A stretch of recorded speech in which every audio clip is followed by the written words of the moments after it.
ഇന്ന് സഭ നേരിടുന്ന വെല്ലുവിളികൾ എന്ന് പറയുന്നത് പ്രധാനമായിട്ടും ഒന്നാമത്തെ വെല്ലുവിളി നിരീശ്വരവാദികളാണ്.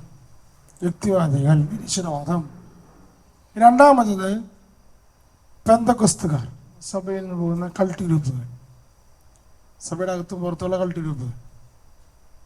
മൂന്നാമത്തത് സഭയുടെ ഉള്ളിൽ തന്നെയുള്ള പ്രശ്നം. നാലാമത്തത് മറ്റു മതങ്ങൾ. നമ്മുടെ കാറ്റഗിസത്തിന്റെ +1 +2 ക്ലാസ്സുകളിൽ പഠിപ്പിക്കുന്ന സബ്ജക്റ്റ് ഈ വിഷയങ്ങളാണ് സാധാരണ രീതിയിൽ. ഒന്നാമത് നിരീശ്വരവാദം. നിരീശ്വരവാദത്തിന്റെ സാധാരണ പഠിപ്പിക്കുന്ന മേഖലകളിലേക്കൊന്നും ഞാൻ പോകുന്നില്ല. അജ്ഞേയവാദം, അങ്ങനെയുള്ള കുറേ കാര്യങ്ങളുണ്ട്. അതിലേക്കൊന്നും ഞാൻ പോകുന്നില്ല. നമുക്ക് അത്യാവശ്യമായ കാര്യങ്ങളിലേക്ക് നമ്മൾ പോകുന്നത്. പ്രധാനമായും കേരളത്തിൽ നിരീശ്വരവാദ പ്രസ്ഥാനം ശക്തമാണ്. മതനിരപേക്ഷത എന്ന രീതിയിൽ അവതരിപ്പിക്കുന്നത് നിരീശ്വരവാദമാണ്. ചില കാര്യങ്ങളൊക്കെ നന്നായി പൊതിഞ്ഞ് സൂക്ഷിച്ചിട്ട് മുമ്പിൽ വെച്ച് തരുന്നത് തെറ്റാണ്. ഇപ്പം നമ്മുടെ നാട്ടിൽ പ്രധാനമായിട്ടും മതനിരപേക്ഷത എന്ന് പറയുമ്പോൾ നമുക്ക് തോന്നും എല്ലാ മതങ്ങളെയും നിഷ്പക്ഷമായി കാണുന്ന ഒരു സംഭവമാണ് എന്ന് തോന്നും. യഥാർത്ഥത്തിൽ അവിടെ ഉദ്ദേശിക്കപ്പെടുന്ന സംഭവം മതങ്ങളൊന്നും വേണ്ട എന്നുള്ള സംഭവമാണ്. അപ്പം അതിന് പ്രധാനമായിട്ട് ഇപ്പോൾ ദൈവത്തിനെതിരെ നമ്മളോട് പറഞ്ഞു കഴിഞ്ഞാൽ അത് നമ്മൾ സമ്മതിച്ചു കൊടുക്കില്ല. കർത്താവിനെതിരെ പ്രതികരിച്ചു കഴിഞ്ഞാൽ നമ്മൾ സമ്മതിച്ചു കൊടുക്കില്ല. അപ്പോൾ എന്ത് ചോദിച്ചിട്ടുണ്ടെങ്കിൽ പ്രധാനമായും യുക്തിവാദികൾ പറയുക പൗരോഹിത്യത്തിനെതിരാണ്. ആണ് പ്രത്യേകത. പൗരോഹിത്യത്തിനെയും അതിൻ്റെ ആചാരങ്ങളെയും അടിച്ചൊതുക്കി കഴിഞ്ഞാൽ ഓട്ടോമാറ്റിക്കലി ദൈവം നശിച്ചോളും, മതം നശിച്ചോളും എന്നുള്ളൊരു കൺസെപ്റ്റ് ഉണ്ട്. അപ്പോൾ നമ്മൾ മനസ്സിലാക്കേണ്ട കാര്യം ഇത് മറ്റൊരു മതമായിട്ട് മാറുകയാണ് എന്ന് നമ്മൾ അറിയുന്നില്ല. ഒരു മതം ഉത്ഭവിക്കുക അങ്ങനെ തന്നെയാണ്. ഒരു കൂട്ടം ജനങ്ങൾ ഒരു വിഷയത്തിൽ ഒരു രീതിയിൽ തന്നെ വിശ്വസിക്കാൻ തുടങ്ങിക്കഴിഞ്ഞാൽ അതൊരു മതമായിട്ട് മാറും. അപ്പം അങ്ങനെ ഒരു മതം മെല്ലെ മെല്ലെ ക്രിയേറ്റ് ചെയ്യപ്പെടുന്നു. അങ്ങനെ ഒരു മതമാണ് ഡിങ്കമതം. കേട്ടിട്ടുണ്ടോ? ഡിങ്കമതം. ഡിങ്കമതത്തിൻ്റെ പ്രത്യേകത വെച്ചിട്ടുണ്ടെങ്കിൽ ഒരു ഇത് വയ്ക്കുകയാണ്, എന്താ പറയുക, ഞങ്ങൾക്കൊരു രക്ഷകനെ വേണം, ദൈവം വേണം. ആ ദൈവത്തിൻ്റെ പേര് ഡിങ്കൻ. ഞങ്ങൾക്കൊരു വിശുദ്ധ ഗ്രന്ഥം വേണം. വിശുദ്ധ ഗ്രന്ഥത്തിൻ്റെ പേര് ബാലമംഗളം. പ്രശ്നം തീർന്നില്ലേ? ഒരു ദൈവവുമായി ഒരു പുസ്തകവുമായി. അപ്പോൾ നിങ്ങൾക്ക് ആർക്കെങ്കിലും പ്രാർത്ഥിക്കണമെന്ന് ആഗ്രഹം ഉണ്ടെങ്കിൽ ഡിങ്കനെ വിളിച്ച് പ്രാർത്ഥിച്ചോളൂ. അതും യേശുവിനെ വിളിച്ച് പ്രാർത്ഥിച്ചാൽ ഒരേപോലെ തന്നെയാണ് ഫലമൊക്കെ എന്നാണ് നിരീശ്വരവാദികൾ പറയുന്നത്. കാരണം രണ്ടും ജീവനില്ലാത്ത ദൈവങ്ങൾ എന്ന അർത്ഥത്തിലാണ് ഉദ്ദേശിക്കുന്നത്. കെട്ടുകഥകളാണ് ഈ ബൈബിൾ, കെട്ടുകഥയാണ്. ബാലമംഗളം പോലൊരു പുസ്തകമാണ്. ഇതാണ് ഇതിൻ്റെ ഈ ഒരു മതത്തിൻ്റെ ഉത്ഭവം. അതിലൂടെ അവർ സംഘടിപ്പിക്കുന്നത് ഒരു മതമായിട്ട് കൊണ്ടു നടക്കാൻ അവരും ഉദ്ദേശിക്കുന്നില്ല. യഥാർത്ഥത്തിൽ പരിഹസിക്കാൻ വേണ്ടി മാത്രം ഉപയോഗിക്കുന്നുള്ളൂ. പക്ഷെ അത് മെല്ലെ മതമായി തുടങ്ങി. അത് വേറെ വശം. ഇതാണ് ഇതിൻ്റെ ഒരു ഇങ്ങനെ വിശ്വസിക്കുന്ന ഒരു കൂട്ടായ്മ കടന്നു വന്നാൽ അതൊരു മതമായി മാറും. ഇതാണ് നിരീശ്വര മതത്തിൻ്റെ ഒരു പ്രത്യേകത. യഥാർത്ഥത്തിൽ ഇനി ദൈവമുണ്ടോ ഇല്ലയോ എന്ന കാര്യത്തിൽ നിരീശ്വരവാദികൾ എന്താണ് വിശ്വസിക്കുന്നത്? ദൈവമുണ്ടെന്നാണോ ഇല്ലെന്നാണോ?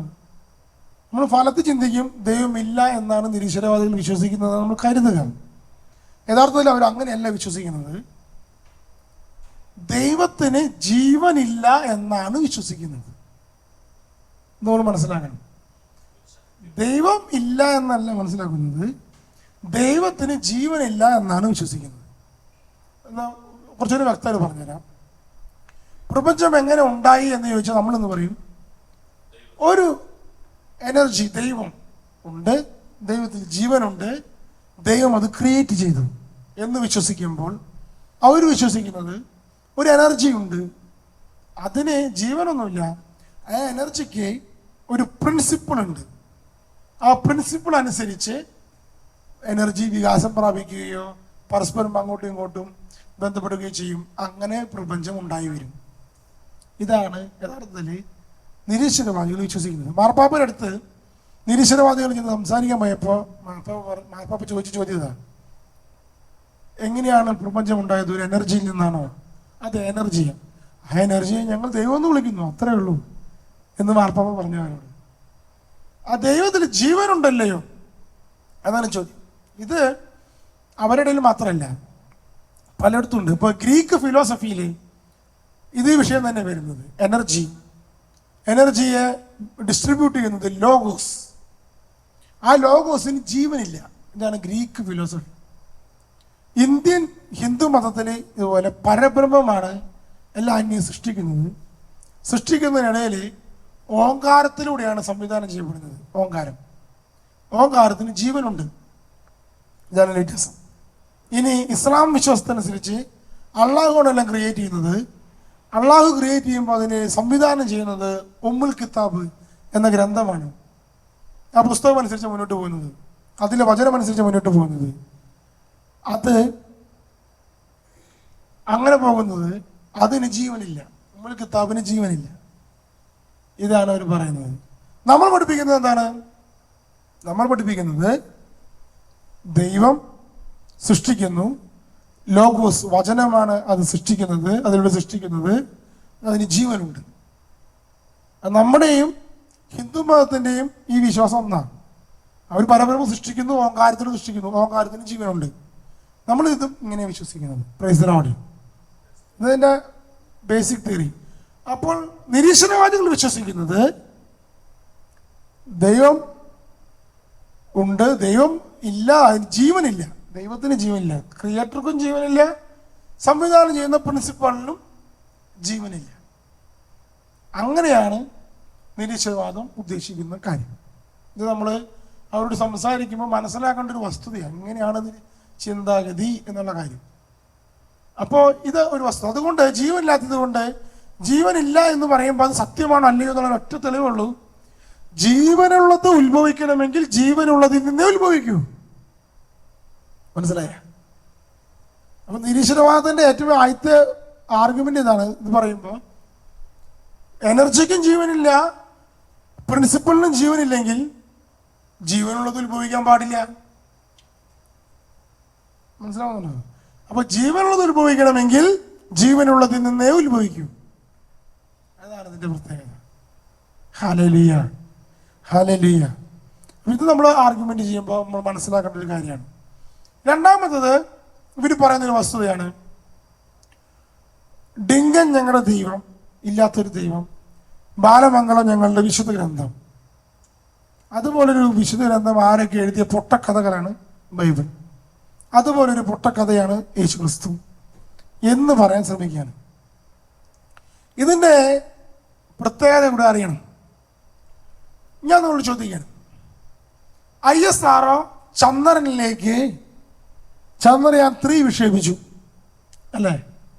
അത് വിക്ഷേപിച്ചിട്ട് അവിടെ നിന്ന് ഒരു റോവറൊക്കെ ഇറങ്ങി, പ്രഗ്യാൻ എന്ന് പറഞ്ഞ റോവറൊക്കെ ഇറങ്ങി, അത് ഇറങ്ങി നടന്നു തിരിച്ചു വന്നു. വിശ്വസിക്കുന്നുണ്ടോ നിങ്ങൾ? വിശ്വസിക്കുന്നുണ്ടോ? ഇങ്ങനൊരു സംഭവം ഇന്ത്യ ചെയ്തു, ISRO ചെയ്തു. ഈ ഒരു വസ്തുത നമ്മൾ വിശ്വസിക്കുന്നുണ്ടോ? ഉണ്ട്. നിങ്ങളോട് ആരാ പറഞ്ഞേ? ഇത് അങ്ങനെ ഉണ്ടായി നിങ്ങളോട് ആരാണ് പറഞ്ഞത്? മീഡിയ പറഞ്ഞു. മീഡിയ ഇത് പറയണമെങ്കിൽ ആര് പറയണം? ISRO പറയണം. അപ്പൊ ഞാൻ പറയാണ്, ഞാൻ ചന്ദ്രനിലേക്ക് ഒരാഴ്ച മുമ്പ് പോയി, അവിടെ ഇറങ്ങി നടന്നു, തിരിച്ചു വന്നിട്ട് ഞാൻ തന്നെ പറഞ്ഞാൽ നിങ്ങളത് വിശ്വസിക്കുമോ? അപ്പൊ ISRO പറഞ്ഞാൽ എന്താ വിശ്വസിക്കാൻ കാരണം?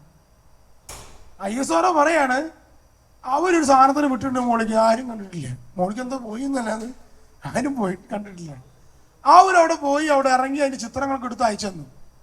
അപ്പൊ നമ്മൾ പറയാണ് ചിത്രങ്ങൾ ഉണ്ടാക്കാനാ പാട്. അപ്പൊ ഞാനത് തന്നെ ഒന്ന് ആർഗ്യുമെന്റ് ചെയ്യാൻ നോക്കിയാൽ, ചിത്രങ്ങൾ ഉണ്ടാക്കാനാണോ പാട്? ഇതിനും നല്ല ഭംഗിയുള്ള ചിത്രങ്ങൾ ഫോട്ടോഷോപ്പ് വഴി ഞാൻ ഉണ്ടാക്കി തരാം. ഞാൻ ചന്ദ്രനിൽ കാലുകുത്തി നടക്കുന്ന ചിത്രം വേണമെങ്കിൽ ഞാൻ ഉണ്ടാക്കി തരാം. കഴിഞ്ഞ ആഴ്ച പോയതാണ് എന്നൊക്കെ പറഞ്ഞ് എനിക്ക് ഉണ്ടാക്കിക്കോട്ടെ. അപ്പൊ ISRO പറയുന്നു, ലോകം മുഴുവൻ അത് അംഗീകരിക്കുന്നു. ISRO അത് ചെയ്തു എന്ന് പറയുന്നു, നമ്മളോടൊക്കെ വിളിച്ചു പറയുന്നു, നമ്മളത് വിശ്വസിക്കുന്നു. എന്താണ് ഈ വിശ്വാസത്തിന്റെ അടിസ്ഥാനം?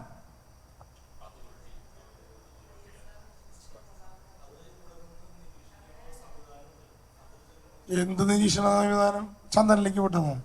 പിന്നെ അത് തെളിയിച്ചത് നാസയാണ്. നാസയുടെ ഒരു ഉപകരണം അതിന്റെ ഫോട്ടോ എടുത്ത് അയച്ചു തന്നു. അപ്പോൾ പറഞ്ഞു ശരി ഞാട്ടാണ്. ബാക്കിയൊക്കെ നമ്മൾ വിശ്വസിക്കുന്നു. ഇപ്പൊ റഷ്യ സാധനം വിട്ടു, അതവിടെ പോയി പൊട്ടിത്തെറിച്ചു പോകുന്നു. അപ്പൊ അത് റഷ്യ പറയണത് ഈ സാധനം പൊട്ടിത്തെറിച്ചിട്ടാണ്, വേറെ ആരും പറഞ്ഞിട്ടില്ല. അവര് പറഞ്ഞ കാരണം ശരി എന്ന് പറഞ്ഞു. നമ്മൾ അത് പരാജയപ്പെട്ടു. ചന്ദ്രയാൻ 2 ഒരു ദൗത്യം പരാജയപ്പെട്ടു. ഒരു പകുതി വിജയിച്ചു, പകുതി തോറ്റു. അപ്പൊ പറയുമ്പോൾ തന്നെ ഒരു പറഞ്ഞു പരാജയപ്പെട്ടു. അപ്പൊ നമ്മളെന്താ അവര് പറഞ്ഞതൊക്കെ വിശ്വസിക്കാൻ കാരണം എന്താണ്? ആ വിശ്വാസത്തിന്റെ അടിസ്ഥാനം ഉത്തരം ഇതാണ്, ക്രെഡിബിലിറ്റി. ISRO കള്ളം പറയില്ലേ? ISRO വിട്ടു കഴിഞ്ഞാൽ, അതവിടെ ഉണ്ടായി കഴിഞ്ഞാൽ അവരതിന് കള്ളം പറയില്ല. അതവര് അവിടെ നമുക്ക് വിശ്വസിക്കാം. അതിന്റെ ബേസിലാണ് നമ്മളത് വിശ്വസിക്കുന്നത്. ആ ക്രെഡിബിലിറ്റി എന്താ? പരാജയപ്പെടുമ്പോഴും അവർ പറയുന്നത് ഇത് പരാജയപ്പെട്ടു. അവർ മറ്റു കാര്യങ്ങൾ ചെയ്യുമ്പോൾ ജയിച്ചെന്നും പരാജയപ്പെട്ടെന്നും പറയുന്നു. അവർ ഈ വിഷയം പറഞ്ഞത് നമ്മൾ വിശ്വസിക്കാം. അവർ അങ്ങനെ കള്ളം പറയില്ല. പരാജയപ്പെട്ടു കഴിഞ്ഞാൽ പരാജയപ്പെട്ടു എന്ന് സമ്മതിക്കും. അത് നമുക്കൊരു വിശ്വാസ്യതയുണ്ട്. എന്താണ് അതിന്റെ പോയിന്റ്? Price the Lord. അങ്ങനെയെങ്കിൽ സ്വർഗവും നരകവും ഒക്കെ ഉണ്ട് എന്ന് സഭ നമ്മെ പഠിപ്പിക്കുന്നതിന് വിശ്വാസ്യതയുണ്ടോ? ക്രെഡിബിലിറ്റി ഉണ്ടോ? ഞാൻ വിശ്വസിക്കുന്ന വിശ്വാസത്തിന് എന്താണ് ക്രെഡിബിലിറ്റി? എൻ്റെ അപ്പനും അമ്മയ്ക്ക് പറഞ്ഞു തന്നു, പള്ളിയിൽ അച്ഛനും മെത്രന്മാരും പറഞ്ഞു തന്നു. ഇതാണ് നമ്മുടെ ക്രെഡിബിലിറ്റി. അവർ പറഞ്ഞ് നമ്മൾ വിശ്വസിക്കണം. അതും യുക്തിവാദികൾ ചോദിക്കുന്ന പോലെ ഒരു 20 നൂറ്റാണ്ട് മുമ്പത്തെ ആൾക്കാർ പറയുന്നത് അവർക്ക് എന്തോരം അറിവുണ്ടെന്ന് വിചാരിച്ചിട്ട് വിശ്വസിക്കണേ. ഇന്നത്തെ കാലഘട്ടത്തിലൊക്കെ എത്രയോ പുരോഗമനമാണ്. പണ്ട് കാലത്ത് യക്ഷിക്കഥകളും മായാവി കഥകളും ഗന്ധർവ കഥകളൊക്കെ പറയുന്നില്ലേ? ഇന്ന് നമ്മൾ പറയുന്നില്ല, സ്ട്രീറ്റ് ലൈറ്റ് വന്നപ്പോൾ മായാവിനെയും യക്ഷിനെയും പ്രേതങ്ങളെയും കാണാനില്ല അല്ലേ? അപ്പൊ ഇങ്ങനെയുള്ള പൊട്ടക്കഥകൾ വിശ്വസിക്കണം. നിങ്ങൾ എന്തടിസ്ഥാനത്തിലാണ് അത് വിശ്വസിക്കണം? 2000 കൊല്ലം മുമ്പ് പറഞ്ഞ ആൾക്കാരുടെ വിശ്വാസം ഉത്തരം എന്താ? മറ്റു മതങ്ങളിലെ പോലെ എല്ലാ ക്രിസ്തു മതം, മറ്റു മതങ്ങളിലൊക്കെ അങ്ങനെ കിടക്കുന്നുണ്ടായിരിക്കും. ഒന്നും അതങ്ങനെ തന്നെയാണ്. ഞാൻ ഇവിടെ നിന്നും ജെറുസലേമിലേക്ക് ചാടി, അവിടെ നിന്ന് കുതിരപ്പുറത്ത് സ്വർഗത്തിലേക്ക് എത്തി, പിറ്റേ ദിവസം ഞാൻ തിരിച്ചു വന്നു, ഞാൻ രാജാവാണ്, ഞാൻ പറയാൻ നിങ്ങൾ കേട്ടോളണം എന്ന് പറഞ്ഞാൽ അവര് ശരി ഓ തമ്പ്ര എന്ന് പറഞ്ഞ് എഴുതി വെച്ചോ നമ്മൾ വിശ്വസിക്കുന്നു. അങ്ങനത്തെ മതങ്ങളുണ്ടായിരിക്കാം. മനസ്സിലായോ? നമ്മുടെ വിശ്വാസത്തിന്റെ അടിസ്ഥാനം എന്ന് പറയുന്നത് ഒരു ക്രെഡിബിലിറ്റി ഉണ്ട്. നമുക്ക് ആരെ പറഞ്ഞു തന്നെ? മെത്രാന്മാർ. അവർക്ക് ആരെ പറഞ്ഞു തന്നെ? അവരെ പഠിപ്പിച്ച മെത്രാന്മാർ. ഇങ്ങനെ പുറകോട്ട് പോയാൽ എവിടെ എത്തും? അപ്പസ്തോലന്മാരെടുത്തെത്തും. അപ്പസ്തോലന്മാർ ഇതൊക്കെ നേരിട്ട് കണ്ടവരാണ്. യേശുവിന്റെ പരസ്യജീവിതം ആണ് മാർക്കോസിന്റെ സുവിശേഷത്തിലെ പരസ്യജീവിതം തൊട്ടേ ഉള്ളൂ. അപ്പൊ രഹസ്യജീവിതം എന്തായിരുന്നു? പത്രോസ് കണ്ടത് എഴുതുന്നുള്ളൂ, അതിന് മുമ്പുള്ളത് എഴുതുന്നില്ല. പത്രോസ് പറഞ്ഞതാണ് ഈ മാർക്കോസ് എഴുതി വെച്ചത്. പത്രോസ് പരസ്യജീവിതം തൊട്ടാ കണ്ടിട്ടുള്ള യേശുവിനെ, അതുകൊണ്ട് പരസ്യജീവിതം മാത്രമേ മാർക്കോസ് സുവിശേഷത്തിലുള്ളൂ. അപ്പൊ പത്രോസ് പറഞ്ഞ കാര്യങ്ങൾ മാർക്കോസ് എഴുതി വെക്കുകയാണ്. അപ്പൊ മാർക്കോസ് എഴുതി വെക്കുമ്പോൾ, യോഹന്നാൻ ശ്ലീഹ എഴുതി വെക്കുമ്പോൾ അവരത് കണ്ടതും അവരത് അനുഭവിച്ചതും തൊട്ടറിഞ്ഞതും, യേശുവിന്റെ കുരിശുമരണം കണ്ടതും കുരിശിൽ നിന്നും മരിച്ചുയർത്തെഴുന്നേറ്റ യേശുവിനെ അവർ കണ്ടതും, അവന്റെ കൂടെ 40 ദിവസം അവർ നടന്നതും, സ്വർഗാരോഹണം ചെയ്തതും, പരിശുദ്ധാത്മാവിൽ പെന്തക്കോസ്തായിൽ നിറഞ്ഞതും അവരവരുടെ ജീവിതം കൊണ്ട് കണ്ടറിഞ്ഞ വസ്തുതയാണ്. ഞങ്ങൾ കണ്ടതും കേട്ടതും തൊട്ടതും സൂക്ഷിച്ചു വിശുദ്ധമായ ജീവന്റെ വചനത്തെക്കുറിച്ച് ഞങ്ങൾ പ്രഖ്യാപിക്കുന്നു. ഇതാണ് അവരുടെ വിശ്വാസം. അപ്പൊ അവരങ്ങനെ പറഞ്ഞു എന്ന് പറയാം. അവരുടെ വിശ്വാസത്തിന്മേലാണ് നമ്മളൊക്കെ വിശ്വസിച്ച് പോകുന്നത്. കഴിഞ്ഞില്ല. അവര് പറഞ്ഞതിന് വിശ്വസിക്കാൻ കൊള്ളൂ, അത് അടുത്ത് തരാനല്ലോ. അവർ കണ്ടതാണ്, അവർ കേട്ടതാണ്, അറിഞ്ഞതാണ്, കൊള്ളാം, അതിന് വിശ്വസിക്കാൻ കൊള്ളൂ? അതടുത്ത ചോദ്യം വരിക. അതിന് വിശ്വസിക്കാൻ കൊള്ളും എന്നതിന് കാരണം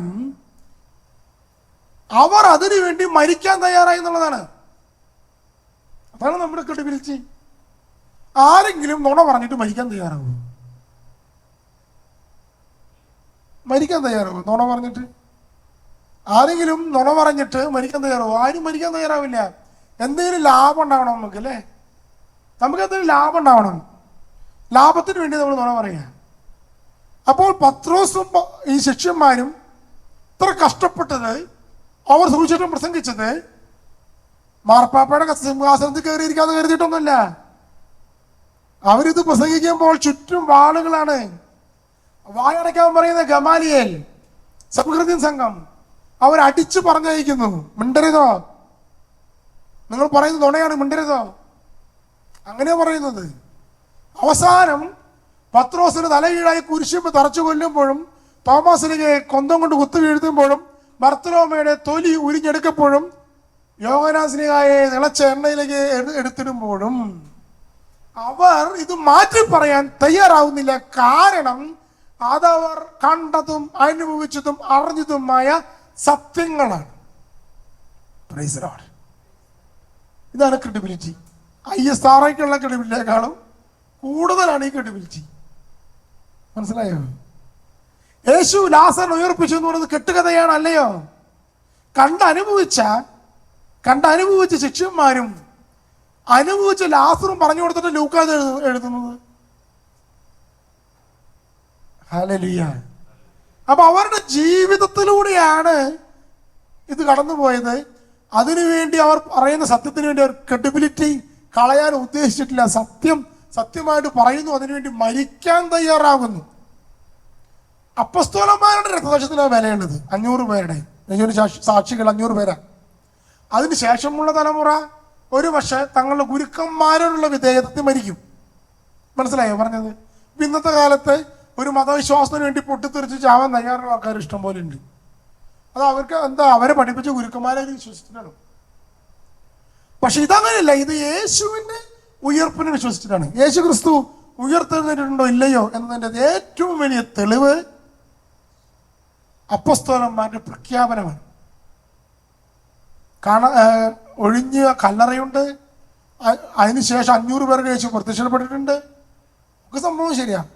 പക്ഷെ ഏറ്റവും വലിയ തെളിവ് എന്ന് പറയുന്നത് അപ്പസ്തോലന്മാർ യേശു ഉയർത്തെഴുന്നേറ്റു എന്ന് പറഞ്ഞ് പ്രസംഗിക്കുന്നതിൽ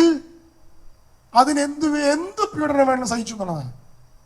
മറ്റു മതങ്ങളെല്ലാം രാജാക്കന്മാരുടെ തണലിൽ വളർന്നപ്പോൾ ബുദ്ധമതം വളർന്നത് എങ്ങനെയാ? ബുദ്ധമതം വളർന്നത് എങ്ങനെയാ? അശോക ചക്രവർത്തി തണലിലാണ് വളർന്നത്. ഹിന്ദുമതം ഇന്ത്യയിൽ വളർന്നത് എങ്ങനെയാ? പല ഉപവിഭാഗങ്ങളായി വളർന്നത് ക്രോഡീകരിക്കപ്പെടുകയും ചെയ്തത്. ഇസ്ലാം മതം വളർന്നത് എങ്ങനെയാ? ഖലീഫന്മാരുടെ നിയന്ത്രണത്തിലാണ് വളരുന്നത്. മുഹമ്മദ് നബിയും ഖലീഫന്മാരും അങ്ങനെ ഒരു തുടർച്ചയുണ്ട്. ക്രിസ്തുമതം അങ്ങനെയല്ല. 300 വർഷക്കാലം ഈ ഒരു പീഡനം അവരവരുടെ ജീവിതത്തിൽ, ഈ ഒരു പീഡനം 300 വർഷക്കാലം AD 320 മിലാൻ വിളംബരം വരെ, 121 ഓർമ്മ, മിലാൻ വിളംബരം വരെ നിരന്തരം പീഡിപ്പിക്കപ്പെടുന്ന ഒരു സമൂഹം. അതിന് ക്രെഡിബിലിറ്റി എന്ന് പറയുന്നത്, അതിന് അപ്പസ്തലന്മാരുടെ നേരിട്ട് കണ്ടവരുടെ സാക്ഷ്യത്തിന് അതിന് വലിയ വിലയുണ്ട്. അതിനുശേഷം ക്രിസ്തുവിനെ അനുഭവിച്ചൊരു സമൂഹം. ഇന്നും നമ്മൾ ഓരോരുത്തരും യേശുവിന് വേണ്ടി മരിക്കാൻ തയ്യാറാകുന്നതിന് കാരണം നമ്മുടെ പള്ളിയിലത്തെ പത്രം പറഞ്ഞുകൊണ്ടല്ല, യേശു എന്നെ തൊട്ടതുകൊണ്ടാണ്. അന്ധമായൊരു വിശ്വാസത്തിന്റെ പേരിലൊന്നല്ല. യേശു എന്നെ അനുഭവിച്ചു, യേശുവിനെ അനുഭവിച്ചു, യേശു എന്നെ തൊട്ടു എന്ന് വ്യക്തമായി ബോധ്യമുള്ളത് കൊണ്ടാണ് ക്രിസ്തുവിന് വേണ്ടി ഇന്നും മരിക്കാൻ ഓരോ വ്യക്തികളും തയ്യാറാകും. ഇതാണ് ക്രെഡിബിലിറ്റി. അപ്പൊ നമ്മുടെ മതം മറ്റു മതങ്ങളെ പോലെ ക്രെഡിബിലിറ്റി ഇല്ലാത്തതാണോ? ആണോ? ഒരു ബാലമംഗളത്തിലെ കഥ പോലെയാണോ ബൈബിള്? അതാണ് ബൈബിളിനെ പറ്റി പറയുമ്പോൾ. ഇതാണ് 1500 വർഷം കൊണ്ട് എഴുതപ്പെട്ടൊരു പുസ്തകം. 1200 വർഷം കൊണ്ട് എഴുതപ്പെട്ടൊരു പുസ്തകം. ആദ്യം മുതൽ എഴുതി അവസാനത്തിലും അതിൻ്റെ കണ്ടിന്യൂഷൻ, അല്ലേ, ഒരു ക്രമത്തിലൂടെ പോകുന്നൊരു പുസ്തകം. ഞാൻ കൂടുതലായിട്ടൊന്നും പറയുന്നില്ല.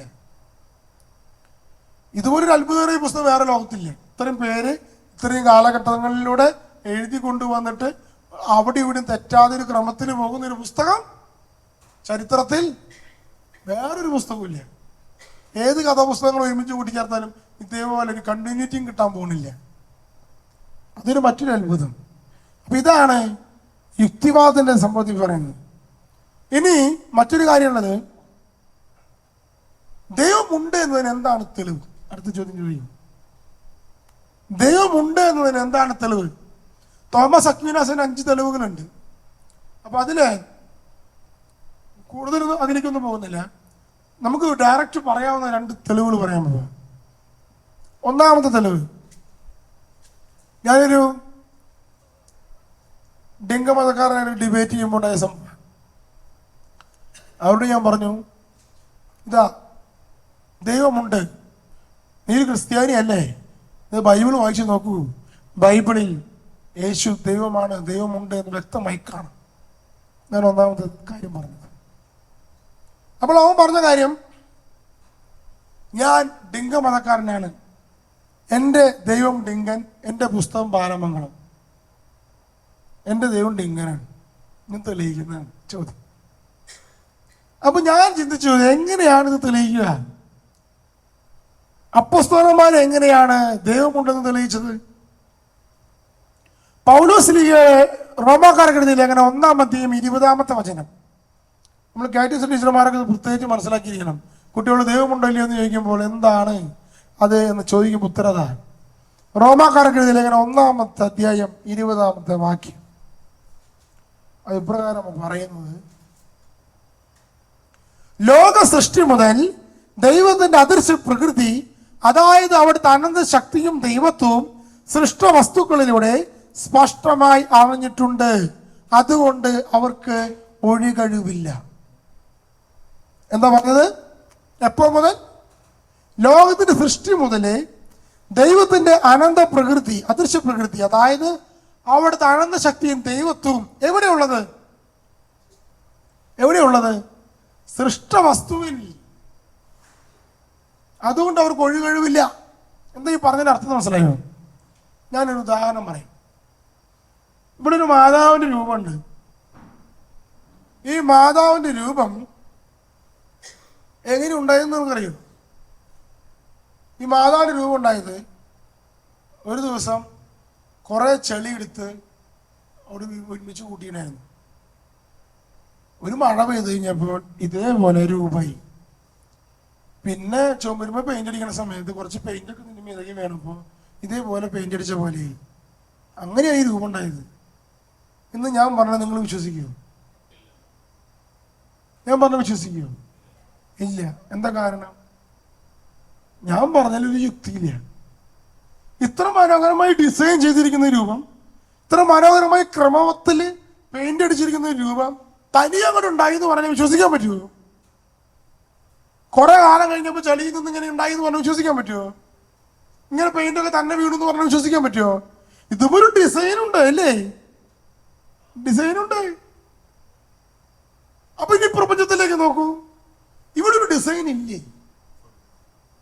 ഈ പ്രപഞ്ചത്തിൽ ഒരു ഡിസൈൻ ഇല്ലേ? നമുക്ക് ഈ അന്തരീക്ഷവായുവിൽ 21% ഓക്സിജനാണുള്ളത്. 1% കൂടിപ്പോയാലേ ഇവിടെ മുഴുവൻ തീപിടുത്തുണ്ടാവും. കത്താൻ സഹായിക്കുന്ന വാതക ഓക്സിജൻ. 1% കുറഞ്ഞാലോ ഇത് എല്ലാവരും ശ്വാസം മുട്ടി ചത്തുപോകും. അത്രയും ക്ലിയറാണ്. ഇവിടെ ഈ ഭൂമിയുടെ ഒപ്പം നിൽക്കുന്ന ഒരു ഉപഗ്രഹമാണ് ചന്ദ്രൻ. ഭൂമിയുടെ അടുത്ത് നിൽക്കുന്നത്. സൂര്യനിൽ നിന്ന് ഭൂമിയിലേക്ക് ചന്ദ്രനിലേക്ക് ഒരേ ദൂരാണ്. ചന്ദ്രനിൽ രാത്രി ആയാൽ -200°C, പകലായാൽ +60°C. ഇന്ന് ഭൂമിയിൽ അങ്ങനെ അല്ലാത്ത? ഭൂമിക്കൊരു ക്രമമുണ്ട്, ഭൂമിയിലൊരു അന്തരീക്ഷമുണ്ട്. ഈ അന്തരീക്ഷം അതിനനുസരിച്ച് ക്രമപ്പെടുത്തിയിരിട്ടുണ്ട്. ഭൂമിയിൽ നിന്ന് മുകളിലോട്ട് പോകുന്നതോറും തണുപ്പാകുന്നു, ഒരു സമയം കഴിഞ്ഞ് വീണ്ടും ചൂടാകുന്നു, പിന്നെ മുകളിലോട്ട് പോകുന്നതോറും തണുപ്പാകുന്നു. ഏറ്റവും മുകളിൽ -150°C അന്തരീക്ഷത്തിൽ. അതിന് ഏറ്റവും താഴെ +150°C, അതിന് താഴെ -20°C. ഇങ്ങനെയൊക്കെയാണ് ടെമ്പറേച്ചർ എടുക്കുന്നത്. കാരണം അന്തരീക്ഷമുണ്ട്, ഡിസൈനുണ്ട്. ഇങ്ങനെ തുടങ്ങി ഇവിടെ സസ്യങ്ങൾ, മനുഷ്യരുണ്ടാക്കിയ മേശ കസേരയൊക്കെ കറക്റ്റ് ഫ്രെയിം ഇട്ട പോലെ അല്ലേ? എന്നാൽ ഡിസൈനിന്റെ സൗന്ദര്യം എന്ന് പറയുന്നത് കർവാണ് അല്ലേ? ഈ ദൈവം ഉണ്ടാക്കിയത് നോക്കുക. മനുഷ്യണ്ടാക്കിയ ബിൽഡിങ്സ് ഒക്കെ ഇങ്ങനെ സ്ട്രെയിറ്റ് ലൈൻ ആണെങ്കിൽ, ദൈവം ഉണ്ടാക്കിയ തെങ്ങ്, മാവ്, പ്ലാവ് ഒക്കെ കർവാണ്. എന്തോ ഒരു ഭംഗി, എന്തോ ഒരു സൗന്ദര്യം അത് നിൽക്കുന്നുണ്ട് ഭൂമിയിൽ അല്ലേ? നമ്മൾ പോലും കർവാണ്. അതെല്ലാം പോട്ടെ, ഈ ഒരു മനുഷ്യ ശരീരം എടുക്കുക നിസ്സാര കാര്യമാണോ? 2 കണ്ണ് ഇവിടെ ഉണ്ടല്ലേ, ഒരു കണ്ണ് ഇവിടെ, ഒരു കണ്ണ് നെഞ്ഞത്തിരുന്ന് എന്താ കുഴപ്പം? കണ്ണുണ്ടായ പോലെ. മൂക്ക് ഇങ്ങോട്ടാണല്ലേ, മൂക്ക് മുകളിലോട്ട് ഇരുന്ന് എന്താ കുഴപ്പം? ഇവിടെ ഒരു ഡിസൈൻ ഉണ്ടല്ലേ, അതും പോട്ടെ. ഞാൻ അത്ഭുതങ്ങളെ കാണാം. മനുഷ്യരുടെ ഉള്ളിലേക്ക് പോയാൽ നാം ശ്വസിക്കുന്ന ഈ ഓക്സിജൻ നമ്മുടെ ബ്ലഡിൽ കലർന്നിട്ട് കോശങ്ങൾക്ക് കിട്ടുമത്രേ. നാം ഭക്ഷിക്കുന്ന ഭക്ഷണം നമ്മുടെ രക്തത്തിലേക്ക് കടന്നു വന്നിട്ട് പോഷകാംശമുള്ള വസ്തുക്കളായി മാറുമത്രേ. ഒരു പുരുഷനും സ്ത്രീയും കുടുംബത്തിൽ ഒന്നായി കഴിഞ്ഞാൽ അവർക്കൊരു കുഞ്ഞുണ്ടാകുമത്രേ. അതിനുള്ളിൽ നടക്കുന്നതൊക്കെ എന്തൊക്കെ അത്ഭുതങ്ങളാ! ഇതൊക്കെ തനിയുണ്ടായി എന്ന് പറഞ്ഞാൽ വിശ്വസിക്കാൻ പറ്റുമോ? ഈ പറഞ്ഞതൊക്കെ തനിയെ അങ്ങോട്ട് ഉണ്ടായി എന്ന് പറഞ്ഞാൽ വിശ്വസിക്കാൻ പറ്റുമോ? ഏതാണ് യുക്തി? ഇതിന്റെ പിന്നിലൊരു ക്രിയേറ്റർ ഉണ്ടെന്ന് വിശ്വസിക്കുന്നതാണോ, അതൊക്കെ തനിയെ ഉണ്ടായെന്ന് വിശ്വസിക്കുന്നതാണോ യുക്തി? അതാണ് റോമർ 1:20 പറയുന്നത്, ദൈവത്തിന്റെ ആനന്ദ പ്രകൃതി, അതായത് അവിടുത്തെ ആനന്ദ ജ്ഞാനവും ആനന്ദ ശക്തിയും സൃഷ്ട വസ്തുക്കളിൽ പതിഞ്ഞിട്ടുണ്ട്, അതുകൊണ്ട് ഒഴികഴിവില്ല. അപ്പൊ നമ്മൾ വിശ്വാസത്തെ പറ്റി പറയാം എങ്ങനെയാ? ഫസ്റ്റ് സ്റ്റെപ്പ് എന്ന് പറയുന്നത് സൃഷ്ടിയെ കണ്ടുകൊണ്ട് ഇത് സൃഷ്ടിച്ചൊരു സൃഷ്ടാവുണ്ടല്ലോ, എനിക്ക് ആ സൃഷ്ടാവിനെ ഒന്ന് അറിയണം എന്ന് ആരംഭിക്കുന്നതാണ് വിശ്വാസത്തിന്റെ സ്റ്റാർട്ടിംഗ് പോയിന്റ്. അങ്ങനെ വിശ്വസിക്കുന്ന ആഗ്രഹിക്കുന്ന ഒരു വ്യക്തിക്ക് മുമ്പിൽ ദൈവം തന്നെ വെളിപ്പെടുത്തുന്നു.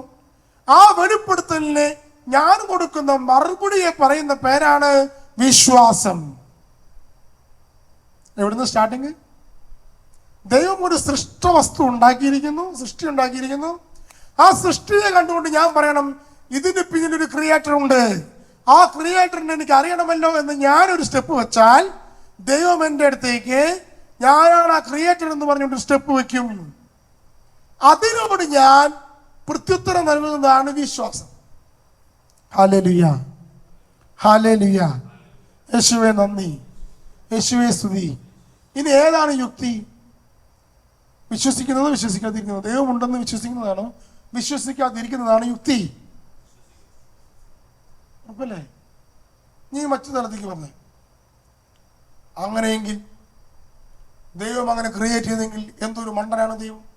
ഇവിടെ ഭൂകമ്പമുണ്ടല്ലോ, ഇവിടെ വെള്ളപ്പൊക്കമുണ്ടല്ലോ, ഇവിടെ ഇത്രയധികം പ്രശ്നങ്ങളുണ്ടല്ലോ, ഇവിടെ ജനങ്ങൾക്കിടയിൽ രോഗങ്ങളുണ്ടല്ലോ. ഇതൊക്കെ സൃഷ്ടിച്ച ദൈവം ഒരു ദൈവമാണോ? അവിടെയാണ് ക്രിസ്ത്യാനിറ്റിക്ക് ഉത്തരമുള്ളത്. നമ്മളെന്താ പറഞ്ഞത്? മനുഷ്യൻ ദൈവത്തിന്റെ സൃഷ്ടിയെ വികലമാക്കിയിരിക്കുന്നു, വീണ്ടിരിക്കുന്നു ഭൂമി എന്ന് പറയുന്ന കാരണം. ഈ നശ്വരതയ്ക്കൊക്കെ കാരണം മനുഷ്യൻ വീണിരിക്കുന്നു എന്നുള്ളതാണ്. അപ്പോൾ നമ്മൾ ഇന്നൊക്കെ ഈ രൂപത്തിലേക്ക് നോക്കും. ഇവിടെയൊക്കെ ചളി പറ്റിയിട്ടുണ്ടല്ലേ, മാതാവിന്റെ ഉടുപ്പും ചളി പറ്റിയിട്ടുണ്ടല്ലേ. അയ്യേ, ഇത് ഉണ്ടാക്കിയ ആൾ എന്തൊരു വൃത്തികെട്ട മനുഷ്യനാണ്. ഒരു രൂപം ഉണ്ടാക്കുമ്പോൾ വൃത്തികെട്ട രീതിയിൽ ഉണ്ടാക്കിയിട്ട് ചളിയൊക്കെ വെച്ച് തച്ചിരിക്കണം. അതുകൊണ്ട് ഇത് ഉണ്ടാക്കിയ ആൾ ശരിക്കും ഉള്ളതല്ല എന്ന് ഞാൻ പറഞ്ഞ ശരിയാവോ?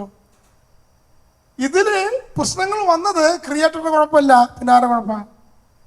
ഇത് ഉപയോഗിച്ച് കൈകാര്യം ചെയ്യുന്നവരുടെ കുഴപ്പ. ഈ പ്രപഞ്ചത്തിന് ഈ പ്രശ്നം ഉണ്ടാക്കിയത് ദൈവത്തിന്റെ കുഴപ്പമില്ല, ഇത് കൈകാര്യം ചെയ്യുന്നവരുടെ കുഴപ്പമാണ്. മനുഷ്യനാണ് കൈകാര്യം ചെയ്യാൻ ഏൽപ്പിച്ചത്, മനുഷ്യന്റെ കുഴപ്പമാണ്. അപ്പോഴും ഇതിന്റെ ഈ രൂപത്തിന്റെ ഒരു സമ്പൂർണത നിലനിൽക്കുന്നുണ്ട്. അതുപോലെ ഈ പ്രകൃതിയുടെ ഒരു പൂർണ്ണത ഇപ്പോഴും നിലനിൽക്കുന്നുണ്ട്, അല്ലേ? ഹല്ലേലൂയ. ഇതാണ് ദൈവം ഉണ്ടെന്നുള്ളതിന്റെ ഒന്നാമത്തെ തെളിവ്. ഇനി രണ്ടാമത്തെ തെളിവ് ഇതാണ്, നിയമം. നമ്മുടെ എല്ലാവരുടെയും ഉള്ളിൽ അടിസ്ഥാനപരമായി മനസാക്ഷിയിൽ ഒരു ധാർമ്മിക നിയമമുണ്ട്. ആ നിയമം ലോകത്തുള്ള എല്ലാവർക്കും ഒരുപോലെയാണ്. അതെങ്ങനെ സംഭവിച്ചു? തനിയെ ഉണ്ടായതാണെങ്കിൽ ഒരു ഭാഗത്തുള്ളവര് ആഫ്രിക്കക്കാര് തന്നെ ഉണ്ടായി, ഈ ഭാഗത്ത് ഏഷ്യക്കാര് വേറെ ഭാഗത്തോടുണ്ടായി. ഇങ്ങനെയൊക്കെ ഉണ്ടാകുമ്പോൾ ഇവരെല്ലാവരുടെയും മനസാക്ഷിയിൽ ഒരേപോലെ ഇന്നതാണ് ശരി, ഇന്നതാണ് തെറ്റ്. ഒരു പക്ഷേ ചെറിയ മാറ്റങ്ങൾ ഉണ്ടാകാം, പക്ഷെ അവരോട് സത്യം പ്രഖ്യാപിക്കുമ്പോൾ, പ്രഘോഷിക്കുമ്പോൾ അത് ശരിയാട്ടോ എന്ന് പറയുന്ന രീതിയിൽ നിയമം നിർമ്മിക്കുവാനും ഭരണഘടന ഉണ്ടാക്കാനും ഒക്കെ എങ്ങനെ സാധിക്കുന്നു? അപ്പൊ അവരുടെ മനസാക്ഷിക്കുള്ളിൽ ദൈവത്തിന്റെ സ്വരം ഇതിലേ പോകുക, ഇതാണ് ശരി, ഇത് തെറ്റ് എന്ന് പറയുന്ന ഒരു സ്വരം എല്ലാവരുടെയും മനസ്സാക്ഷിയുടെ ഉള്ളിലുണ്ട്. അതെവിടെ നിന്ന് വന്നു? ദൈവം എന്ന കൺസെപ്റ്റ് ഇല്ലാത്തതിനെ വ്യാഖ്യാനിക്കാൻ വളരെ കഷ്ടപ്പാടാണ്. അങ്ങനെ വ്യാഖ്യാനിക്കുന്നവർക്കുണ്ട്, വളരെ കഷ്ടപ്പാടാണ്. അതിന് പറയുന്ന പേരാ ധാർമ്മികത. ധാർമ്മികതയുടെ നിയമം പറയുമ്പോൾ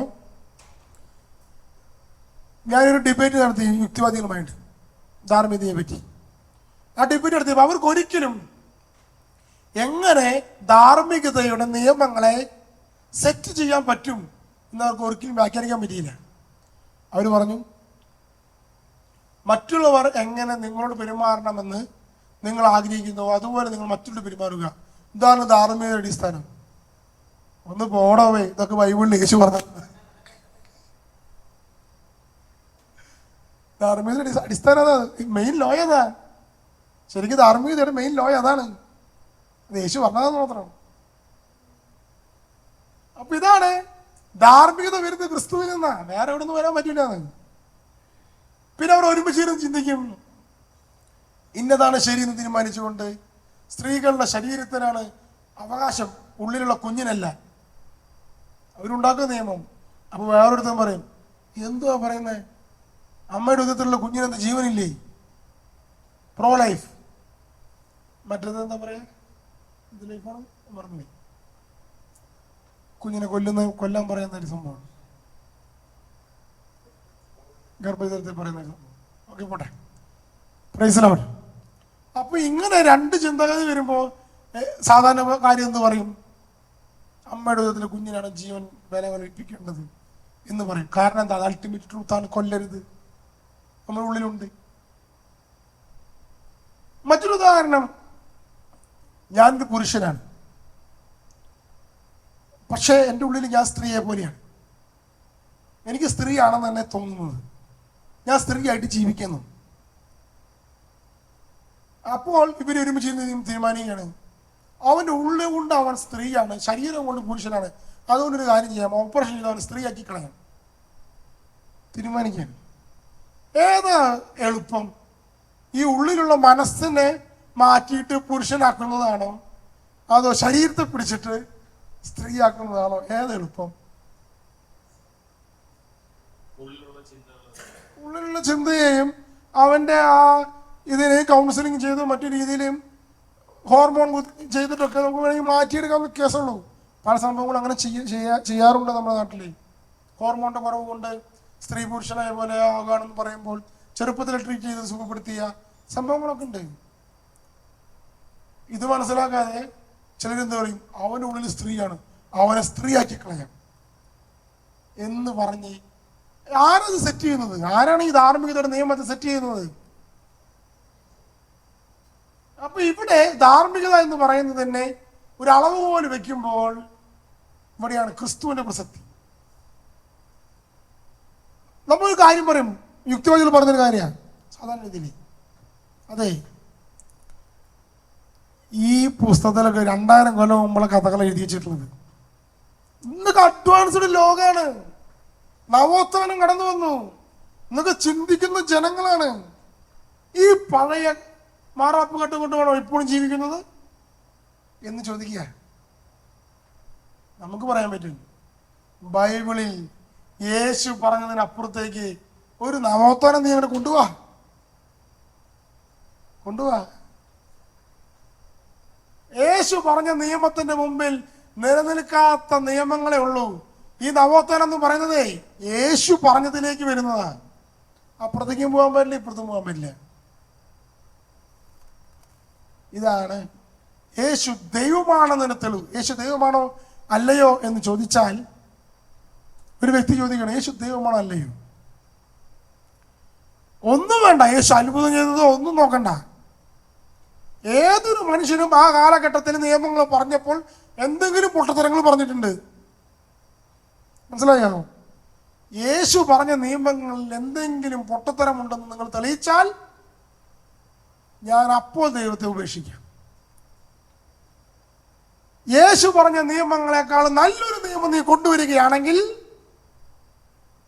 പിന്നെ ഞാൻ നിന്റെ ദൈവം എന്ന് വിളിക്കാം. എന്താ ഈ പറയുന്നത്? ദൈവം ഭൂമിയിൽ കടന്നു വന്നിട്ട് നിയമം പറഞ്ഞേക്കാം, നല്ലൊരു നിയമം നിങ്ങൾ പറയുകയാണെങ്കിൽ പിന്നെ ദൈവത്തേക്കാൾ വലിയ മനുഷ്യനല്ലേ നീ? അല്ലേ? സംശയമുണ്ടോ? ഇതാണ് ഇവിടെ വെല്ലുവിളിക്കുന്നത്, സഭ വെല്ലുവിളിക്കുന്നത്. 2000 കൊല്ലം മുമ്പ് യേശു പറഞ്ഞ നിയമത്തിന്റെ അപ്പുറത്തേക്ക് പോകുവാൻ ഒരു നിയമത്തിനും ആർക്കും സാധ്യമല്ല. ഇത് യേശു ദൈവമാണെന്ന് തരുവാ. ദൈവം ഭൂമിയിൽ മനുഷ്യനായി ഇറങ്ങി വന്നപ്പോൾ യേശു പറഞ്ഞതിനപ്പുറത്തേക്ക് പറയാൻ ഒരു മനുഷ്യനും പറ്റിയിട്ടില്ല. അതുവരെ പറഞ്ഞതിനപ്പുറത്തേക്ക് യേശു പറഞ്ഞു. യേശു പറഞ്ഞ നവോത്ഥാനത്തിലേക്കാണ് ലോകം സഞ്ചരിക്കുന്നത്. Price the Lord, hallelujah. ഇത്രയുമാണ് യുക്തിവാദികളുടെ വിഷയങ്ങളിൽ നമുക്ക് പ്രധാനമായും മനസ്സിലാക്കേണ്ട സംഭവം. നമ്മൾ പലപ്പോഴും എന്താ ചോദിച്ചിട്ടുണ്ടെങ്കിൽ, യുക്തിവാദികൾ പറയുമ്പോൾ നമ്മൾ അവരുടെ ഭാഗം ശരിയാണല്ലോ എന്ന് വിചാരിച്ച് മെല്ലെ ഒന്ന് ചുരുണ്ടുകൂടും. ഈ വിഷയങ്ങൾ മുന്നിലേക്കിട്ട് അവർക്ക് ഉത്തരമില്ല. ഇത്രയും പറഞ്ഞ ഉത്തരമില്ല. ഒരിക്കലും സണ്ണി എന്ന് പറയുന്നൊരു പയ്യൻ തൃശ്ശൂരുള്ളതാ. അവരോട് ഞാൻ പറഞ്ഞു, ഈ വിഷയങ്ങൾ പറഞ്ഞപ്പോൾ ഞാൻ പറഞ്ഞു, ദൈവം ഉണ്ടെങ്കിൽ ഞങ്ങൾക്ക് ദൈവത്തെ കാണിച്ചു തരാം. ദൈവത്തെ കാണാൻ പറ്റും. ഉടനെ അവൻ പറയാം, ഞാൻ 8ാം ക്ലാസ് പഠിക്കുമ്പോൾ ജെറുസലേം ധ്യാന കേന്ദ്രത്തിലേക്ക് പോയിട്ടുണ്ട്. അവിടെ ഞാൻ പ്രാർത്ഥിച്ചപ്പോൾ കണ്ണടച്ച് ശ്രദ്ധിക്കുമ്പോൾ എനിക്ക് ഈശോയെ കാണാൻ പറ്റി. സന്തോഷമായി. നീ ഈശോയെ കണ്ടോ? ഉവ്വ്. പക്ഷെ ഞാനിപ്പോ വലുതായപ്പോ മനസ്സിലാക്കാണ് അതൊരു ഹാലൂസിനേഷൻ ആണെന്ന്. ഹാലൂസിനേഷൻ. കഞ്ചാവ് പിടിച്ച കാണുന്നത് പോലെയാണ് പ്രാർത്ഥിക്കുമ്പോൾ കണ്ടത്. അത്രേ. എന്നോട് വേറൊരു സുഹൃത്ത് പറഞ്ഞത് എന്താറിയാമോ? 9ാം ക്ലാസ്സിൽ പഠിക്കുമ്പോൾ അവൻ ഈശോയെ കണ്ടു. അതിന്റെ ഫലമായി ഇന്നവൻ വൈദികനായി. രണ്ടുപേർക്കും ഓരോ സംഭവം ഉണ്ടായിരുന്നു. ഒരാൾ വൈദികനായി, മറ്റേ ആൾ എന്തായി മാറി? ഹാലുസിനേഷൻ എന്ന് പറഞ്ഞ് തള്ളിക്കളഞ്ഞു. എന്താ കാരണം എന്നറിയോ? ഇവരുടെ ജീവിതത്തിൽ, നമ്മുടെ ക്രിസ്ത്യാനികളായ കുട്ടികളുടെ ജീവിതത്തിൽ എപ്പോഴെങ്കിലും വൈദികരിൽ നിന്നോ കന്യാസ്ത്രീകളിൽ നിന്നോ എന്തെങ്കിലും മുറിവുണ്ടാകുമ്പോൾ അവർ ഉപേക്ഷിക്കുന്നത് വൈദികരും കന്യാസ്ത്രീകളല്ല, സഭയെയും ദൈവത്തെയാണ്. അതായത് ഞാൻ മനസ്സിലാക്കിയ കാര്യം. ഞാൻ 5ാം ക്ലാസ്സിൽ ഞാൻ കാറ്റഗിസം പഠിപ്പിക്കുമ്പോൾ ഒരു കുട്ടിയോട് പ്രാർത്ഥിക്കാൻ പറഞ്ഞ ആ കുട്ടി വീട്ടിൽ പോയി പ്രാർത്ഥിച്ചു. ആ പ്രാർത്ഥിച്ചിട്ട് ആ കുട്ടി പിറ്റേ ഞായറാഴ്ച കാറ്റഗിസത്തിന് വന്നിട്ട് പറഞ്ഞു, മാഷേ ഞാൻ പനി പിടിച്ച് കിടക്കുകയായിരുന്നു. ഞാൻ മാഷ് പറഞ്ഞ പോലെ ഈശോയോട് പ്രാർത്ഥിച്ചപ്പോൾ ഈശോ കട്ടിലിന്റെ അറ്റത്തിന്റെ കാലിനടുത്ത് വന്നിരുന്നു. പിന്നെ ഈശോ വന്ന് എൻ്റെ നെറ്റിയിൽ തലോടി എൻ്റെ പനി വിട്ടുമാറി. പിന്നെ ഞായറാഴ്ച വന്ന ആ കുട്ടി പറഞ്ഞ സാക്ഷി. ആ കുട്ടി ഇന്ന് ഫേസ്ബുക്ക് പ്രൊഫൈലിൽ എഴുതി വെച്ചിരിക്കുകയാണ്, ഐ ആം ആൻ എത്തിസ്റ്റ്.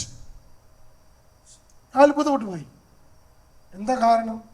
9ാം ക്ലാസ്സിൽ പഠിക്കുമ്പോൾ കന്യാസ്ത്രീകൾ ആ കുട്ടീനെ കുറ്റപ്പെടുത്തി, ചെയ്യാത്ത തെറ്റിന് കുറ്റപ്പെടുത്തി കോൺവെന്റ് സ്കൂളിൽ പഠിക്കുമ്പോൾ.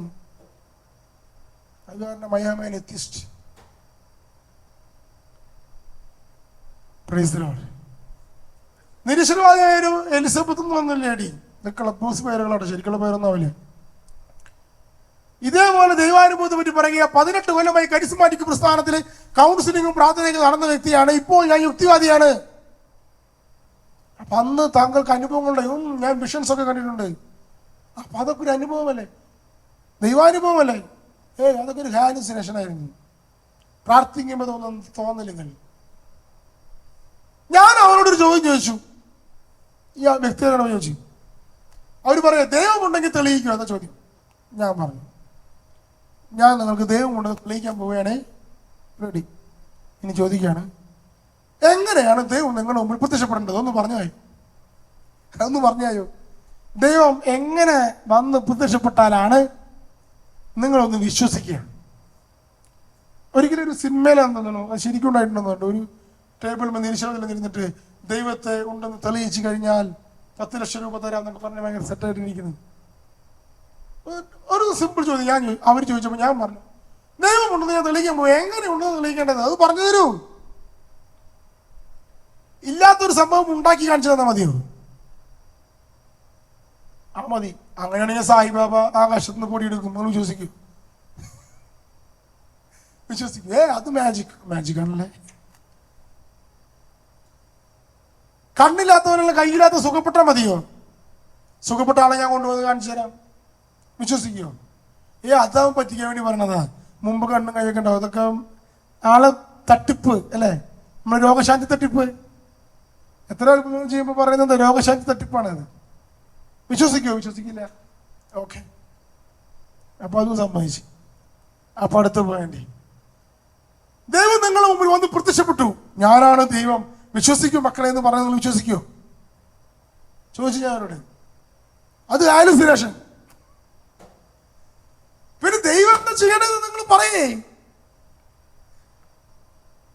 അവര് പറഞ്ഞ കാര്യം എന്താണെന്നറിയാമോ? ദൈവം ഉണ്ടെന്ന് ഞങ്ങൾ വിശ്വസിക്കാൻ തയ്യാറല്ല, ഉണ്ടെങ്കിൽ തന്നെ ആ ദൈവത്തെ ഞങ്ങൾക്ക് വേണ്ട. ഇതാണ് അതിന്റെ ഉത്തരം ഉണ്ടായത്. Price the Lord, price the Lord, hallelujah. ഇതിനും പറഞ്ഞ യുക്തിവാദികളുടെ വിഷയം അവസാനിപ്പിക്കാം. ഇനി പെന്തക്കോസ്തുകാരുടെ വിഷയം. സഭയുടെ ചരിത്രത്തിലെ പ്രൊട്ടസ്റ്റന്റ് വിപ്ലവത്തിൽ നിന്ന്, സിംഗിളിൽ നിന്നാണ് പിന്നെ അടുത്ത ഡിവിഷൻ ആവുന്നത്. അനാബാപ്റ്റിസ്റ്റുകൾ ഒരു വിഭാഗം ഉണ്ടാകുന്നത്.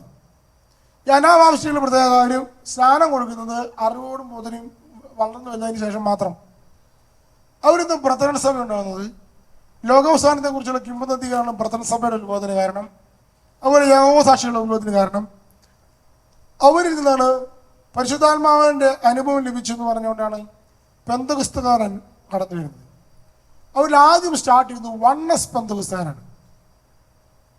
വൺനെസ് പെന്തക്കോസ്തുകാരുടെ പ്രത്യേകത, യേശു ക്രിസ്തുവിനെ ദൈവമായിട്ട് കണക്കാക്കുന്നില്ല. അതായിരുന്നു അവരുടെ സ്റ്റാർട്ടിംഗ് പോയിന്റ്.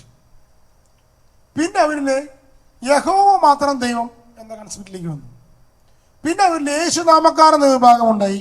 യേശു മാത്രം ദൈവം, ബാക്കിയൊന്നും ദൈവമല്ല. പരിശുദ്ധ തൃത്വത്തിൽ വിശ്വസിക്കുന്നില്ല. ഇങ്ങനെയാണ് അവരുടെ ഉത്ഭവം. ഇവരത് സംഭവിക്കുന്നത് വെച്ചിട്ടുണ്ടെങ്കിൽ, കഴിഞ്ഞ 20 വർഷമായിട്ട് മുസ്ലിങ്ങളുമായിട്ട് ഒരു ഡിബേറ്റിന് ശ്രമിച്ചു. അപ്പോൾ അവരിൽ പെട്ട കാര്യം, അവരുടെ ദൈവം ആരാണെന്ന് അവർ പറയേണ്ടി വന്നു. ദൈവം ആരാണെന്ന് പറയേണ്ടി വന്നപ്പോഴാണ് ഇവർ ചർച്ച ചെയ്യുന്നത്. അപ്പോഴാണ് തൃത്വത്തെക്കുറിച്ച് അവർ പറയാനും പഠിക്കാനും ആരംഭിച്ചത്. 2013 തൃത്വം അംഗീകരിച്ചു. നിങ്ങൾ അടുത്ത് കണ്ടിട്ടുണ്ടാകും, 2 പെന്തക്കോസ്തു വിഭാഗത്തിൽപ്പെട്ട 2 പേര് തമ്മിൽ വിവാഹം കഴിക്കുക, ആണും പെണ്ണും. പെൺകുട്ടിക്ക് വിശ്വാസത്തിൽ 2 പേർക്കും കൂടി ഈ ബൈബിൾ ഒരു സത്യം ചെയ്യിക്കുകയാണ്. അപ്പൊ പരിശുദ്ധ തൃത്വത്തിന്റെ നാമത്തിൽ എന്ന് പറഞ്ഞപ്പോ പെൺകുട്ടി യേശുനാമത്തിൽ, പരിശുദ്ധ തൃത്വത്തിന്റെ നാമത്തിൽ, യേശുനാമത്തിൽ സമ്മതിക്കുന്നില്ല പറയാൻ. കാരണം അത് ഇപ്പോഴേ വന്നിട്ടുള്ളവരുടെ ബൈബിളിൽ, സഭയിൽ. അതുകൊണ്ട് യോഹന്നാൻ 1:18 ബൈബിൾ വചനത്തിൽ തിരുത്തുണ്ട്. എന്താണെന്നറിയാമോ? യോഹന്നാൻ 1:18 ദൈവം തന്നെയായ ഏകജാതനം ഉൾപ്പെടുത്തിയതിനെ ദൈവം തന്നെയായ എന്നുള്ള പദം അവർ വെട്ടിക്കളഞ്ഞു. ഗ്രീക്ക് മൂലത്തില് തിയോസ് എന്നുണ്ട്, ദൈവം തന്നെയായ അതവർക്കില്ല, സത്യവേദ പുസ്തകത്തിലില്ല. ഞാൻ പറഞ്ഞു യേശു ദൈവമാണെന്ന് വെളിപ്പെടുത്തുന്ന കാര്യമാണ് യോഹന്നാൻ 8:24. ഞാൻ തന്നെ എന്ന് നിങ്ങൾ വിശ്വസിക്കുന്നില്ലെങ്കിൽ നിങ്ങൾ നിങ്ങളുടെ പാപങ്ങൾ മരിക്കും. പെന്തക്കോസ്തുകാരെത്തി എന്നറിയാമോ? അവരെ ബൈബിളിൽ ഞാൻ അങ്ങനെയാണെന്ന് നിങ്ങൾ വിശ്വസിക്കുന്നില്ലെങ്കിൽ നിങ്ങൾ നിങ്ങളുടെ പാപങ്ങൾ മരിക്കും. എങ്ങനെയാണെങ്കിൽ ഏകോമി പ്രയോഗമില്ല. കാരണം യേശുവിനെ ദൈവമായിട്ട് ആദ്യകാലത്ത് വൺനെസ് പെന്തക്കോസ്തുകാർ കണ്ടിട്ടില്ല. അതുകൊണ്ടാണ്. Price the Lord. അതുപോലെ അവരെ തിരുത്തിയുള്ള സംഭവമാണ്, സ്ത്രീയെ എനിക്ക് നിനക്കും തമ്മിലെന്ത്? സ്ത്രീ എനിക്ക് നിനക്ക് എന്തെന്നല്ലേ ഉള്ളൂ, എല്ലാ വേർഷനിലും അതേ ഉള്ളൂ. എനിക്ക് നിനക്ക് ഇവിടെ എന്താ കല്യാണ വീട്ടിൽ കാര്യം എന്നാണ് യേശു ചോദിക്കുന്നത്. പക്ഷെ അവരെന്ത് മാറ്റി? എനിക്ക് നിനക്കും തമ്മിൽ എന്ത് എന്നത് ചെറിയൊരു ട്വിസ്റ്റ് നടന്നു. ഇങ്ങനെയാണ് അവരുടെ അടിസ്ഥാനം കിടക്കുന്നത്. പിന്നെ ഞാൻ വിശ്വാസ സ്നാനത്തെ പറ്റി എല്ലാം പറഞ്ഞു. മറ്റൊരു കാര്യം പറയാനുള്ളത്, പെന്തക്കോസ്തു ഫെയ്ത്തിന്റെ മറ്റൊരു പ്രത്യേകത, സോളോ ഫിഡെ, വിശ്വാസം മാത്രം മതി, കൃപ വേണ്ട. മനസ്സിലാവുന്നുണ്ടോ? കൃപ വേണ്ട. എന്താ ഉദ്ദേശിക്കുന്നത്? നിയമങ്ങൾ അതുപോലെ വള്ളിപുള്ളി അനുഷ്ഠിച്ച് ജീവിച്ചാണ് പ്രവൃത്തി. സ്വർഗം കിട്ടും എന്നുള്ള കാര്യമാണ് പ്രവൃത്തിയാലുള്ള നീതീകരണം, പ്രവൃത്തിയാലുള്ള വിശ്വാസം, നീതീകരണം. അത് തെറ്റാണെന്ന് പൗലോസ് പഠിപ്പിക്കുന്നത്. അപ്പോൾ ഇവർ പറയുന്നത് വെച്ചിട്ടുണ്ടെങ്കിൽ വിശ്വാസം മാത്രം മതി, പ്രവൃത്തി വേണ്ട. വിശ്വാസം മാത്രം മതി, പ്രവൃത്തി വേണ്ട, സൽപ്രവൃത്തിയും വേണ്ട. നമ്മൾ വിശ്വസിച്ച് എങ്ങനെ രക്ഷ പ്രാപിച്ചു? സോൾ ഓഫ് ഫെയ്ത്ത് ശരിയാകുമോ? സൽപ്രവൃത്തികൾക്ക് വേണ്ടിയാണ് നമ്മൾ സൃഷ്ടിക്കപ്പെട്ടിരിക്കുന്നതാണ് യേശു ക്രിസ്തു തന്നെ പൗലോസിനെ 2:8 എഫെസസ് 2:8 പറയുന്നത്. Price the Lord. അപ്പൊ അതാണ് അവിടെ ലംഘിക്കപ്പെടുന്നത്, സോൾ ഓഫ് ഫെയ്ത്ത്. പിന്നെ സോൾ ഓഫ് ക്രൈസ്റ്റ്, യേശു ക്രിസ്തു മാത്രം മതി, വേറെ ആരും വേണ്ട. അടുത്ത വാദം, യേശുക്രിസ്തു ഉണ്ടായാൽ മതി, വേറെ ആരും വേണ്ട. അങ്ങനെ പറഞ്ഞാൽ ശരിയാക്കുമ്പോൾ ഞാനൊന്നും ചെയ്യണ്ട, യേശുക്രിസ്തു എല്ലാം ചെയ്തു കഴിഞ്ഞു, എനിക്കൊന്നും ചെയ്യണ്ട. എന്താണ് പറയുന്നത്? ഒരു അമ്മ തൻ്റെ കുഞ്ഞിന് ചോറ് വാരി കൊടുക്കുമ്പോൾ കുട്ടിയുടെ വായ വരെ തീയും. ഭക്ഷണം കൊടുത്തു കഴിഞ്ഞോ? ഭക്ഷണം കൊടുത്തു കഴിഞ്ഞോ? അമ്മ കുഞ്ഞിന് വായ വരെ ഭക്ഷണം എത്തിച്ചു. ഭക്ഷണം കൊടുത്തു കഴിഞ്ഞോ? കുട്ടി ബാക്കിയുള്ളത് തിന്നണം, വേണ്ടേ? വേണ്ടേ? രക്ഷ ആ കർത്താവ് ഇങ്ങോട്ട് തന്നു, ഞാനത് ആസ്വദിച്ചാൽ ലക്കി കിട്ടുള്ളൂ. അപ്പൊ യേശു ക്രിസ്തു മാത്രം മതി, വേറൊന്നും വേണ്ട എന്ന് പറയുന്നതിന്റെ കാരണം നമ്മുടെ ഭാഗത്തു നിന്ന് ഒന്നും ചെയ്യണ്ടെന്ന് അവർ പറയുന്നത്. എൻ്റെ സഭയിൽ കയറിയാൽ മതി, ബാക്കിയൊക്കെ ഒന്ന് രക്ഷ പ്രാപിച്ചു, പിന്നെ ഒന്നും ചെയ്യണ്ട. സ്നാനം രക്ഷിക്കപ്പെടാൻ എന്ത് വേണം? യേശു ക്രിസ്തുവിൽ വിശ്വസിക്കുക, സ്നാനം സ്വീകരിക്കുക, നീ രക്ഷ പ്രാപിച്ചു, പിന്നെ ഒന്നും നീ ചെയ്യണ്ട എന്ന് പറഞ്ഞാൽ അതിൽ തന്നെ അപൂർണമാണ്. കാരണം നമുക്ക് ചെയ്യാൻ കുറച്ച് കാര്യങ്ങളുണ്ട്. ദൈവരാജ്യം പടുത്തുയർത്തുന്നത് നമ്മുടെ കടമയാണ്. Price the Lord, hallelujah. അപ്പൊ ഇത് ഇവരുടെ വിശ്വാസത്തിന്റെ അടിസ്ഥാന ശിലകളാ ഈ പറയുന്നത്. പെന്തക്കോസ്ത് സഭകളിലെ അടിസ്ഥാന ശിലകളാണ് ഈ പറയുന്നത്. ഇനി ഞാൻ കാൽവിനിസ്റ്റിനെ വെച്ച് പറയാം. ടോട്ടൽ ഡിപ്രവിറ്റി എന്ന് പറഞ്ഞ എന്താ അർത്ഥം? അവർ പറയുന്ന കാര്യം തന്നെ ടോട്ടൽ ഡിപ്രവിറ്റി, കാൽവിനിസ്റ്റിന്റെ കാര്യം. അതായത് ലോകം മുഴുവൻ നശിച്ചു പോയി, ആർക്കും ഒന്നും ചെയ്യാനില്ല, ഒക്കെ നശിച്ച ലോകമാണ്, ഈ ലോകം നശിച്ചു പോയതാണ്, രക്ഷപ്പെടാനൊന്നുമില്ല. യേശു ക്രിസ്തു തനിക്ക് ഇഷ്ടമുള്ളവർ മാത്രം രക്ഷിക്കും, എൻ്റെ സഭയിൽ ചേർന്നവരെ മാത്രം രക്ഷിക്കും, ബാക്കി എല്ലാ ലോകം അശുദ്ധിയാണ്. അതുകൊണ്ട് ഞാൻ എന്ത് ചെയ്യണം? വേർപാടും വിശുദ്ധിയും, ഇതാണ് പദം, വേർപാടും വിശുദ്ധിയും. ഈ ലോകത്തു നിന്ന് വേർപെട്ട് നിൽക്കുക, ഞാൻ എൻ്റെ വിശുദ്ധി മാത്രം നോക്കുക, ലോകത്തിലേക്ക് ഞാൻ പോകേണ്ടതില്ല. ഇത് കർത്താവ് പറഞ്ഞതിന് വിരുദ്ധ.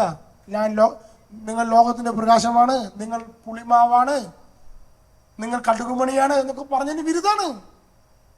പക്ഷെ ഇവരെ പഠനം എങ്ങനെയാ? വിശുദ്ധിയും വേർപാടും. പെന്തക്കോസ്തുകാർ ഒരു ഗ്രൂപ്പായിട്ട് നിൽക്കും, മറ്റു സമൂഹവുമായി യാതൊരു ബന്ധവുമില്ല, ഇതിലേക്ക് ആളുകളെ ചേർക്കും, ഇവർക്ക് സ്വർഗ്ഗത്തിൽ പോകാനുള്ളതാണ്. അതൊരു വിശുദ്ധി വേർപാടുമാണ്. എന്താണ് വിശുദ്ധിക്കുള്ള മാനദണ്ഡം? മീശ വയ്ക്കാൻ പാടില്ല, ആഭരണം ഇടാൻ പാടില്ല, ഇതൊക്കെ പ്രവൃത്തിയാണ്. ഇതാണോ ബേസിക് തിന്മകള്? ഇതൊക്കെ പ്രവൃത്തികളാണ്. അപ്പോൾ ടോട്ടൽ ഡിപ്രവിറ്റി നമ്മൾ പറയുന്നത് എന്താണ്? ഒരു വചനങ്ങളുണ്ട് ടോട്ടൽ ഡിപ്രവിറ്റി. എപ്പോഴാണ് ടോട്ടൽ ഡിപ്രവിറ്റി ഉണ്ടാകുന്നത്? നോഹയുടെ കാലം വരെ. ക്ലാസ്സിൽ പറഞ്ഞില്ലേ, നോഹയുടെ കാലം വരെ തിന്മ മാത്രമേ ഉള്ളൂ. നോഹയുടെ കാലത്തിന് ശേഷം എല്ലാവരുടെ ഉള്ളിലും ഒരു നന്മയുണ്ടെന്നേ. ഇതാണ് നമ്മുടെ വിശ്വാസം. Price the Lord. അടുത്തത് അൺകണ്ടീഷണൽ എലക്ഷൻ എന്ന് പറഞ്ഞ ദൈവം ഒരു വ്യക്തിയെ തെരഞ്ഞെടുക്കുന്നു, തെരഞ്ഞെടുക്കപ്പെട്ടവർ മാത്രമാണ് രക്ഷ പ്രാപിക്കുന്നത്. അവർ പറയുന്നത്, അപ്പൊ എന്നെ ദൈവം തെരഞ്ഞെടുത്ത കാരണം ഞാൻ ഈ സഭയിൽ അംഗമായി. നിന്നെ ദൈവം തെരഞ്ഞെടുക്കാത്തത് കൊണ്ട് നീ സഭയിൽ അംഗമായിട്ടില്ല. ഞങ്ങളുടെ സഭയിലുള്ളവർ മാത്രമേ സ്വർഗ്ഗത്തിൽ പോകുള്ളൂ. അത് ദൈവത്തിന്റെ തെരഞ്ഞെടുപ്പാണ്. പിതാവിനാൽ ആകർഷിക്കപ്പെടാതെ ആരും എൻ്റെ അടുക്കൽ വരുന്നില്ല. ഏസാവിനെ ദൈവം വെറുത്തു, യാക്കോബിനെ ദൈവം സ്നേഹിച്ചു. കണ്ടൊക്കെ തെരഞ്ഞെടുപ്പാ. അത് ഏത് വരിക? ഈ തെരഞ്ഞെടുപ്പ് ഏത് വരിക? പെന്തക്കോസ്ത് വരെയുള്ളൂ. കാരണം എന്താ? അതുവരെ പരിശുദ്ധാത്മാവ് ഒരു വ്യക്തിയിൽ നിന്ന് മറ്റൊരു വ്യക്തിയിലേക്ക് പോകൂ. അതുകൊണ്ട് ആ ഓരോ വ്യക്തിയെ ദൈവം തെരഞ്ഞെടുക്കുക. പെന്തക്കോസ്തിന് ശേഷം എല്ലാവർക്കും പരിശുദ്ധാത്മാവിനെ ലഭിക്കും. അതുകൊണ്ട് ഇനി ആ തെരഞ്ഞെടുപ്പില്ല. അപ്പൊ റോമാക്കാർക്ക് ലേഖനം 9-ാം അധ്യായത്തിൽ ഈ തെരഞ്ഞെടുപ്പിനെ പറ്റി പൗലോസിനൊക്കെ പറയുന്നുണ്ട്. ഓരോ വ്യക്തികളെ തെരഞ്ഞെടുത്തു തെരഞ്ഞെടുത്തു തെരഞ്ഞെടുത്തു എന്ന്. അതാണ് ഇവർ ഈ പറയുന്നത്. ദൈവം ഇസ്രായേലിന്റെ തെരഞ്ഞെടുപ്പിനെ പറ്റി പറയുമ്പോൾ തെരഞ്ഞെടുത്തു തെരഞ്ഞെടുത്തു തെരഞ്ഞെടുത്തു. എന്നിട്ട് അത് കൊണ്ടുവന്ന് എത്തിക്കുന്നത് എവിടേക്കാണ്? വിജാതിയർ പ്രാപിച്ച നീതി എന്ന് പറഞ്ഞുകൊണ്ട് ആദ്യം അവസാനിക്കുന്നത്. അത് അവർക്ക് അറിയേണ്ട ആവശ്യമില്ല. തെരഞ്ഞെടുപ്പ് ഇസ്രായേൽക്കാരെ തെരഞ്ഞെടുത്തതുപോലെ മോശയും അതുപോലെ ഇസ്രായേൽ ജനതയും ഒക്കെ തെരഞ്ഞെടുത്തു. ദാവീദിന്റെ അംശം തെരഞ്ഞെടുത്തു. ഇങ്ങനെ തെരഞ്ഞെടുത്ത് തെരഞ്ഞെടുത്ത് തെരഞ്ഞെടുത്ത് അവസാനം എന്നെ തെരഞ്ഞെടുത്തു എന്ന് അവർ പറയുന്നത്. അത് പോരാ. പരിശുദ്ധാത്മാവ് എല്ലാവർക്കും ഉള്ളത്. ഇപ്പോൾ തെരഞ്ഞെടുപ്പില്ല. പരിശുദ്ധാത്മാവ് ഇപ്പൊ എല്ലാവരിലും വരും. അന്ന് വരെ പരിശുദ്ധാത്മാവ് ഒരു വ്യക്തിയിൽ നിന്ന് തെരഞ്ഞെടുത്ത് വരികയായിരുന്നു. ഹല്ലേലൂയ. ഇതാണ് അൺകണ്ടീഷണൽ എലക്ഷൻ. അടുത്ത ലിമിറ്റഡ് അറ്റോൺമെന്റ് എന്ന് പറഞ്ഞ അർത്ഥം എന്താ? അറ്റോൺമെന്റ് കുറച്ചു പേര് രക്ഷ ലഭിക്കും അല്ലേ? ചെറിയ അച്ചകടമേ ഭയപ്പെടേണ്ട. എന്ന് യേശുക്രിസ്തു പറഞ്ഞിട്ടുണ്ട്. അത് കാരണം കൊണ്ട് എൻ്റെ സഭയിലുള്ളവർ മാത്രമേ രക്ഷപ്പെടുപ്പിക്കുള്ളൂ, ബാക്കി എല്ലാവരും നശിക്കും. അവർക്ക് ഏറ്റവും വലിയ സന്തോഷം എല്ലാവരും രക്ഷപ്രാപിക്കണം എന്നല്ല, എല്ലാവരും നശിക്കണവരാണ്. നിങ്ങൾ മാത്രം രക്ഷപ്പെട്ടാൽ മതി, ബാക്കിയൊക്കെ നശിക്കണം. ഇതാണ് അവരുടെ സന്തോഷം. ചെറിയ അധികടമേ ഭയപ്പെടണമെന്ന് യേശു ആരോടോ പറഞ്ഞത്? ശിഷ്യന്മാരോടോ പറഞ്ഞത്. അവരുടെ പീഡനം കണ്ടപ്പോ അത് വലുതാവാൻ വേണ്ടി പറഞ്ഞതാ, ലോകം മുഴുവൻ വ്യാപിക്കാൻ വേണ്ടി പറഞ്ഞതാ. ദാനിയേൽ പ്രവാചകന് ഞാൻ പറഞ്ഞില്ലേ, ആ കല്ല് മഹാപർവ്വതമായി മാറി, മഹാമേരുവായി മാറി. അതിനു വേണ്ടിയുള്ളതാ. ഹല്ലേലൂയ, സ്വരമുയർത്തി ഹല്ലേലൂയ. Unlimited atonement. അപ്പൊ അവർക്ക് മാത്രമേ രക്ഷയുള്ളൂ എന്ന് വിചാരിക്കും. എല്ലാവരും നശിക്കും. 144,000 പേരെ രക്ഷ പ്രാപിക്കുള്ളൂ. വെളിപാട് പുസ്തകം വെച്ച് പറയാ 144,000 പേര്. എന്താ അർത്ഥം? 12 × 1000. 1000 പൂർണ്ണതയാണ്, 12 പൂർണ്ണതയാണ്, 12 പൂർണ്ണതയാണ്. 12 × 12 × 1000 എന്ന് പറയുമ്പോൾ 144,000. പൂർണ്ണതയുടെ പൂർണ്ണത എന്ന് പറഞ്ഞാൽ അനന്തം സംഖ്യ. നമ്മൾ ഇന്നത്തെ മലയാളത്തിൽ പറയുകയാണെങ്കിൽ കോടാനുകോടി പേരെന്ന് പറയാം. അതിന്റെ ട്രാൻസ്ലേഷൻ യഹൂദ ഭാഷയിലെ സംഖ്യാശാസ്ത്രം വെച്ചിട്ട് 1,44,000 പേരെന്ന് പറഞ്ഞാൽ അനന്ത സംഖ്യയാണ്, അനന്ത സംഖ്യ. വിവരം എന്താ പറയുന്നത്? കുറച്ച് പേരെ രക്ഷപ്രാപിക്കുള്ളൂ. പിന്നെന്താ പറഞ്ഞ? മറ്റെന്താ പറഞ്ഞ്? പരിമിതമായ പ്രായശ്ചിത്തം. നമ്മൾ ചെയ്യേണ്ടതിനെ പറ്റിയാണ്. നമുക്കൊന്നും ചെയ്യാൻ പറ്റുന്നില്ല,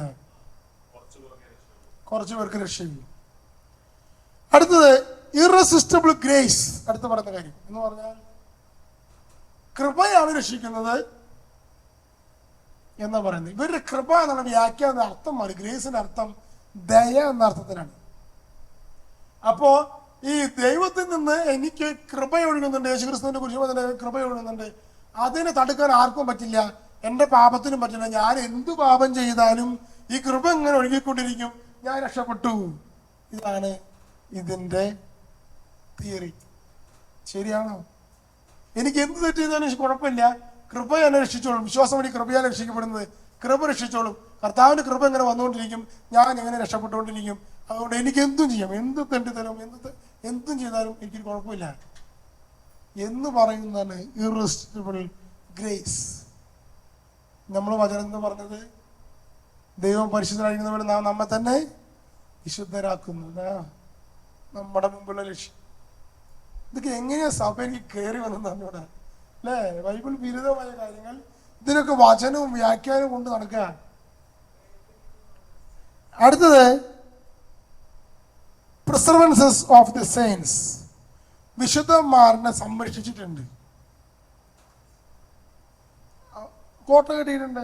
കുഴപ്പമില്ല, വിശുദ്ധന്മാരെ നമ്മൾ ഞാൻ വിശുദ്ധനായി, ഇനി എന്നെ താക്കാൻ ആർക്കും പറ്റില്ല. ഹല്ലേലൂയ. തുലിപ്പ് എന്ന് പറയാം. തുലിപ്പ് ഒരു പൂവിന്റെ പേരാണ് എന്ന് വെച്ചിട്ട് കാൽവിനിസം പറയാം. കാൽവിനിസം വിശ്വസിക്കുന്ന എല്ലാ ബന്ധവസ്ഥകളും വിശ്വസിക്കുന്നില്ല. ഇതിന്റെ ഓരോന്നും വിശ്വസിക്കുന്നവരാണ് ഓരോ ഭാഗങ്ങളും. അല്ലെങ്കിൽ കുറെ ഭാഗം അതിനാവശ്യമായ രീതിയിൽ അവർ ചേർക്കണം. ഇതൊന്നും സഭയിലുണ്ടായിരുന്നല്ല, ഇവ മനസ്സിലാക്കണം. അവർ ലോകാവസാനത്തിന്റെ കഥകള് ഇതൊക്കെ എവിടുന്ന് അവർക്ക് കിട്ടുന്നതെന്ന് അറിയാം. ഈ വിഷയങ്ങളൊക്കെ പറയുന്ന വേറൊരു സമൂഹം അതിന് മുമ്പുണ്ട്, അത് ഇസ്ലാം മതമാണ്. ഇസ്ലാം മതത്തിന്റെ കൺസെപ്റ്റിൽ ഇതൊക്കെ തന്നെയുള്ളത്. എൻ്റെ കൂട്ടത്തിലുള്ളവരെ ഒരുമിച്ച് എൻ്റെ കൂട്ടത്തിലുള്ള മതം രക്ഷ പ്രാപിക്കുള്ളൂ. ലോകാവസാനത്തിന്റെ കെട്ടുകഥകൾ മുഴുവൻ ഇസ്ലാം മതത്തിന്റെ രൂപത്തില. ഇമാം മഹദി, പിന്നെന്താണ് ഈസാ നബി,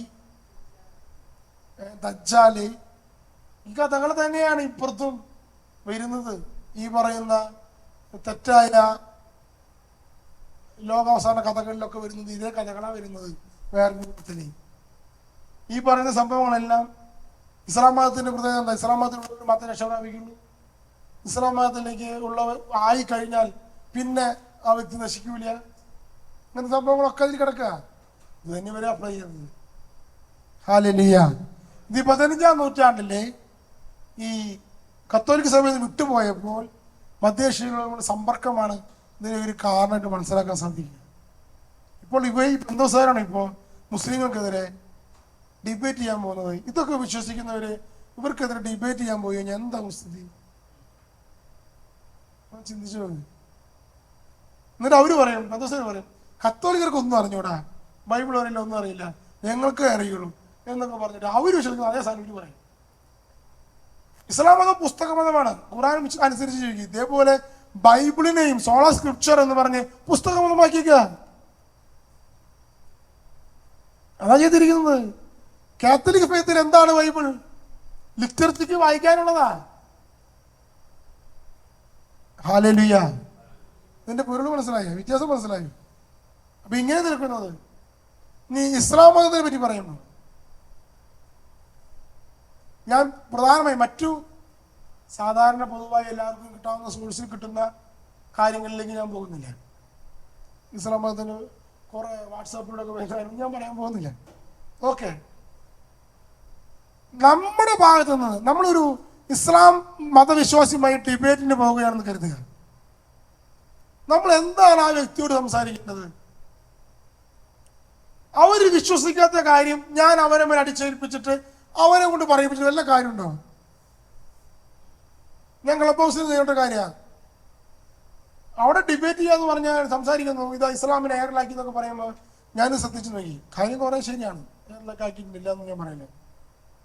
പക്ഷേ ഒരു വ്യക്തി ഞാൻ എന്നോട് പറയണം, ഞാൻ വിശുദ്ധമാണ് സ്വീകരിക്കുന്ന വ്യക്തിയാണ്. നിങ്ങൾ സ്വീകരിക്കുന്നത് അപ്പവും യേശുവിന്റെ ശരീരവും രക്തവുമാണോ? അതെ. അപ്പോൾ നിങ്ങൾ ഒരു മനുഷ്യന്റെ ശരീരവും രക്തവുമാണോ ഭക്ഷിക്കുന്നത്? നിങ്ങൾ നരബലി ചെയ്യുന്നവരാണ്, മനുഷ്യന്റെ ചോരയും ഇറച്ചിയും തിന്നുന്നവരാണ് എന്നൊക്കെ എന്നോട് പറഞ്ഞാൽ ഞാൻ അവനോട് തർക്കിക്കാൻ പോണോ, പരിഹസിക്കണോ, ചിരിക്കണോ? നിനക്ക് നീ മര്യാദയ്ക്ക് നീ പഠിച്ചിട്ട് പറയാം ആദ്യം എന്നല്ലേ ഞാൻ പറയുള്ളൂ, അല്ലേ? അപ്പൊ ഞാൻ വിശ്വസിക്കുന്നത് എന്താണോ അതിൽ ഇന്ന തെറ്റുണ്ടെന്ന് പറഞ്ഞാൽ മാത്രമേ എനിക്ക് മനസ്സിലാവുള്ളൂ. മനസ്സിലായോ? യേശുക്രിസ്തു പഠിപ്പിച്ച ഇന്ന വിഷയം തെറ്റാണ്, അങ്ങനെയാണെങ്കിൽ യേശുക്രിസ്തു എങ്ങനെയാ ദൈവമാവുക എന്നതിനോട് പറഞ്ഞാൽ എന്റെ ഉള്ളു തിരിയും. ഞാൻ വിശ്വസിക്കാത്ത ഒരു കാര്യം എൻ്റെ അടുത്ത് വന്ന് ഇങ്ങനെ പറഞ്ഞിട്ട് ഞാൻ എന്തിനാണ് വെറുതെ അതിനെ പറ്റി ആർഗ്യുമെന്റ് ചെയ്യേണ്ട കാര്യം? ഹല്ലേലൂയ. ഇന്ന് പലപ്പോഴും ഈ ഒരു സംഭവം നടക്കുന്നുണ്ട് ഇസ്ലാം മതമായിട്ട് ഡിബേറ്റ് ചെയ്യുന്ന ബന്ധുസ്ഥർക്കിടയിൽ. അതുകൊണ്ട് തന്നെ അവർ പറയുന്നത് നിങ്ങൾ ഞങ്ങളെ കളിയാക്കുകയാണ്, പരിഹസിക്കുകയാണ്. ഇസ്ലാം മത ഡിബേറ്റ് എന്ന് പറഞ്ഞിട്ട് ഞങ്ങൾ വിശ്വസിക്കാത്ത കാര്യം ഞങ്ങളോട് പറയുകയാണ് എന്നവർ പറയും. Praise Lord. അപ്പൊ നമ്മൾ ബേസിക് ആയിട്ട് എന്തിനാണ് നോക്കേണ്ടത്? Monotheism, Trinity. ഞാൻ മുമ്പ് പറഞ്ഞല്ലോ, മോണോത്തിസം അവർക്ക് സ്ഥാപിക്കാൻ ശ്രമിക്കുമ്പോൾ അവരുടെ ദൈവത്തെ സംബന്ധിച്ചിടത്തോളം ഭൂമിയിലേക്ക് പ്രവേശിക്കാൻ സാധിക്കുന്നില്ല. തൃത്വം വെച്ച് പറയുമ്പോൾ ഭൂമിയിലേക്ക് പ്രവേശിക്കുന്ന ദൈവമുണ്ട്. നമ്മുടെ ദൈവം സർവ്വവ്യാപിയാണ്. ദൈവത്തിന് ഒരു ക്വാളിറ്റിയാണ് സർവ്വവ്യാപിത്വം. എന്നാൽ ദൈവം സർവ്വവ്യാപി അല്ല ഇസ്ലാമിൽ. അപ്പൊ ചുരുക്കം പറഞ്ഞാൽ ഓജസ്സും ജീവനുമില്ലാത്ത പ്രപഞ്ചത്തിന് പുറത്തു നിൽക്കുന്ന എല്ലാം അറിയുന്ന ഒരു പാവയെ പോലെയാണ് ദൈവം എന്നാണ് അവർ പറഞ്ഞു വെക്കുന്നത്. ഞാൻ ജമാലി ഹുസൈൻ ചോദിച്ചത് ഞാൻ ചോദിച്ച ചോദ്യം അത് വിശുദ്ധ ജോൺ ഓഫ് ദമാസ്കസ് AD 7-ാം നൂറ്റാണ്ടിൽ ഇസ്ലാമുമായി ഡിബേറ്റ് ചെയ്തപ്പോൾ ചോദിച്ച ചോദ്യം അത്. ശരിക്കും പറഞ്ഞാൽ നിങ്ങളുടെ ദൈവം ആരാണ്? ജീവനില്ലേ? പ്രപഞ്ചത്തിന് പുറത്തുനിന്ന് വെറുതെ നിൽക്കുകയാണോ? പ്രപഞ്ചത്തിൽ വരുന്നില്ലേ? ഇതാണ് ബേസിക് ആയിട്ട് തൃത്വവും ഈ പറയുന്ന മോണോത്തിസം തമ്മിലുള്ള ഡിഫറൻസ് നമ്മൾ മനസ്സിലാക്കണം. ഇനി അടുത്ത രക്ഷാശാസ്ത്രമാണ്. രക്ഷാശാസ്ത്രം സ്വർഗ്ഗത്തിലേക്ക് അങ്ങനെ പോകാം. ഇവരുടെ വിശ്വാസം അനുസരിച്ച് ദൈവം മനുഷ്യനെ സൃഷ്ടിച്ചു. മനുഷ്യനെ സൃഷ്ടിച്ചു കഴിഞ്ഞിട്ട് മനുഷ്യനോട് പറയുകയാണ്, നമ്മൾ ഈ പറയുന്ന പോലെ പ്രപഞ്ചത്തിന് വീഴ്ചയൊന്നുമില്ല, മനുഷ്യൻ ഇതുപോലെ തന്നെ ദൈവം സൃഷ്ടിച്ചത്. സൃഷ്ടിച്ചതിന് ശേഷം മനുഷ്യനോട് പറയാണ്, അതെ ദൈവം പറയാണ്, ഞാൻ നിനക്ക് കാലാകാലങ്ങളിൽ പ്രവാചകന്മാരെ അയച്ചു തരും, പിന്നെ ഞാൻ നിനക്കൊരു പുസ്തകം തരും. കാലാകാലങ്ങളിൽ പുസ്തകം തരും. തൗറാത്ത്, ഇഞ്ചീൽ, ഖുർആൻ, അങ്ങനെ 3 പുസ്തകം തരും. കാലാകാലങ്ങളിൽ പ്രവാചകന്മാരെ അയച്ചു തരും. ആ പ്രവാചകന്മാർ പറഞ്ഞതനുസരിച്ച് പ്രവാചകന്മാർ എങ്ങനെയാണോ ജീവിക്കുന്നത് അതേപോലെ ജീവിക്കുക, പുസ്തകം അനുസരിച്ച് ജീവിക്കുക. ഇതിനെ തന്നെ ഞാൻ വിട്ടിട്ടുള്ളത്. ഇതാണ് ഇവിടെ രക്ഷാശാസ്ത്രം. ഇത് ഇവിടുന്ന് വന്നേ. ഇസ്ലാം മതം ആരംഭിക്കുന്നതിന് 3 നൂറ്റാണ്ട് മുമ്പ് മനിക്കൈനിസം എന്ന മതമുണ്ട്. ആ മതം ഇത് തന്നെ പഠിപ്പിച്ചത്. മാനി ഒരു മതപുസ്തകം എഴുതി, ഇതനുസരിച്ച് ജീവിക്കൂ. ദൈവം പ്രവാചകന്മാർ അയച്ചിട്ടുണ്ടോ? ഒരു പ്രവാചകൻ ബുദ്ധൻ, ഒരാള് സൗരാഷ്ട്രൻ, ഒരാള് യേശു ക്രിസ്തു, അവസാനത്തെ പ്രവാചകൻ മാനി. ഇതാണ് മാനി എഴുതി വെച്ചത്. അവസാന പ്രവാചകൻ മാനി. വിശുദ്ധ അഗസ്തീനോസ് മാനിക്കാനിസം ഉള്ള മാനിക്കാനായിരുന്നു. അവിടെ നിന്നൊരു മതമായിട്ട് ക്രിസ്തു മതത്തിലേക്ക് വരുന്നത്. ഒരു ശക്തമായൊരു മതമായിരുന്നു മാനിക്കാനിസം. മാനിക്കാനിസം ഇതാ പറയുന്നത്, ഇതാ പഠിപ്പിക്കുന്നത്. അവസാനത്തെ പ്രവാചകൻ മാനി ഇതാ പഠിപ്പിക്കുന്നത്. ഇത് തന്നെ ജൈനമതത്തിലും ഇന്നെ പോലെ ജീവിക്കണം. ഇത്രയും പ്രവാചകന്മാരുണ്ട്. അവസാനത്തെ പ്രവാചകൻ മഹാവീരൻ.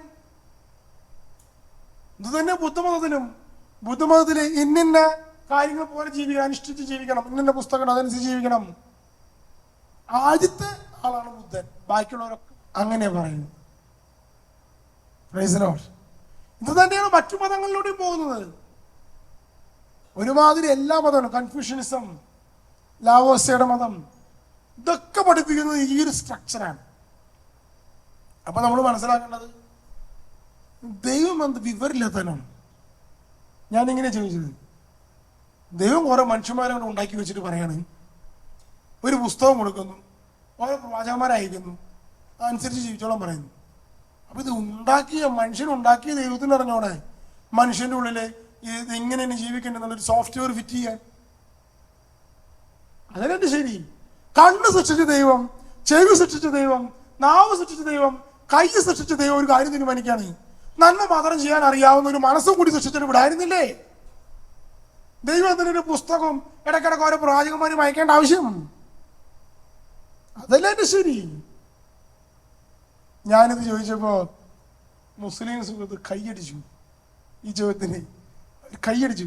ക്ലബ് ഹൗസിന് കൈയടിക്കാന്ന് പറയാലോ, നമ്മുടെ ക്ലാപ്പ് അടിക്കാൻ പറ്റും. ഇങ്ങനെ ആ ഒരു അത്ഭുതം. ഇങ്ങനെ ഒരു ചോദ്യം അവർ പ്രതീക്ഷിച്ചില്ല. കാരണം ഇതൊക്കെ സൃഷ്ടിക്കാം, മനുഷ്യനൊക്കെ സൃഷ്ടിക്കാന്നുണ്ടെങ്കിൽ പിന്നെ ഇങ്ങനെ ഒരു സോഫ്റ്റ്വെയർ ഫിറ്റ് ചെയ്തോടെ. എന്നിട്ട് ഞാൻ പറഞ്ഞു, ആ സോഫ്റ്റ്വെയറിന്റെ പേരാണ് പരിശുദ്ധാത്മാവ്. അത് നമ്മുടെ ഉള്ളിലുണ്ട്. അത് നമ്മൾ വിട്ടുപോയി.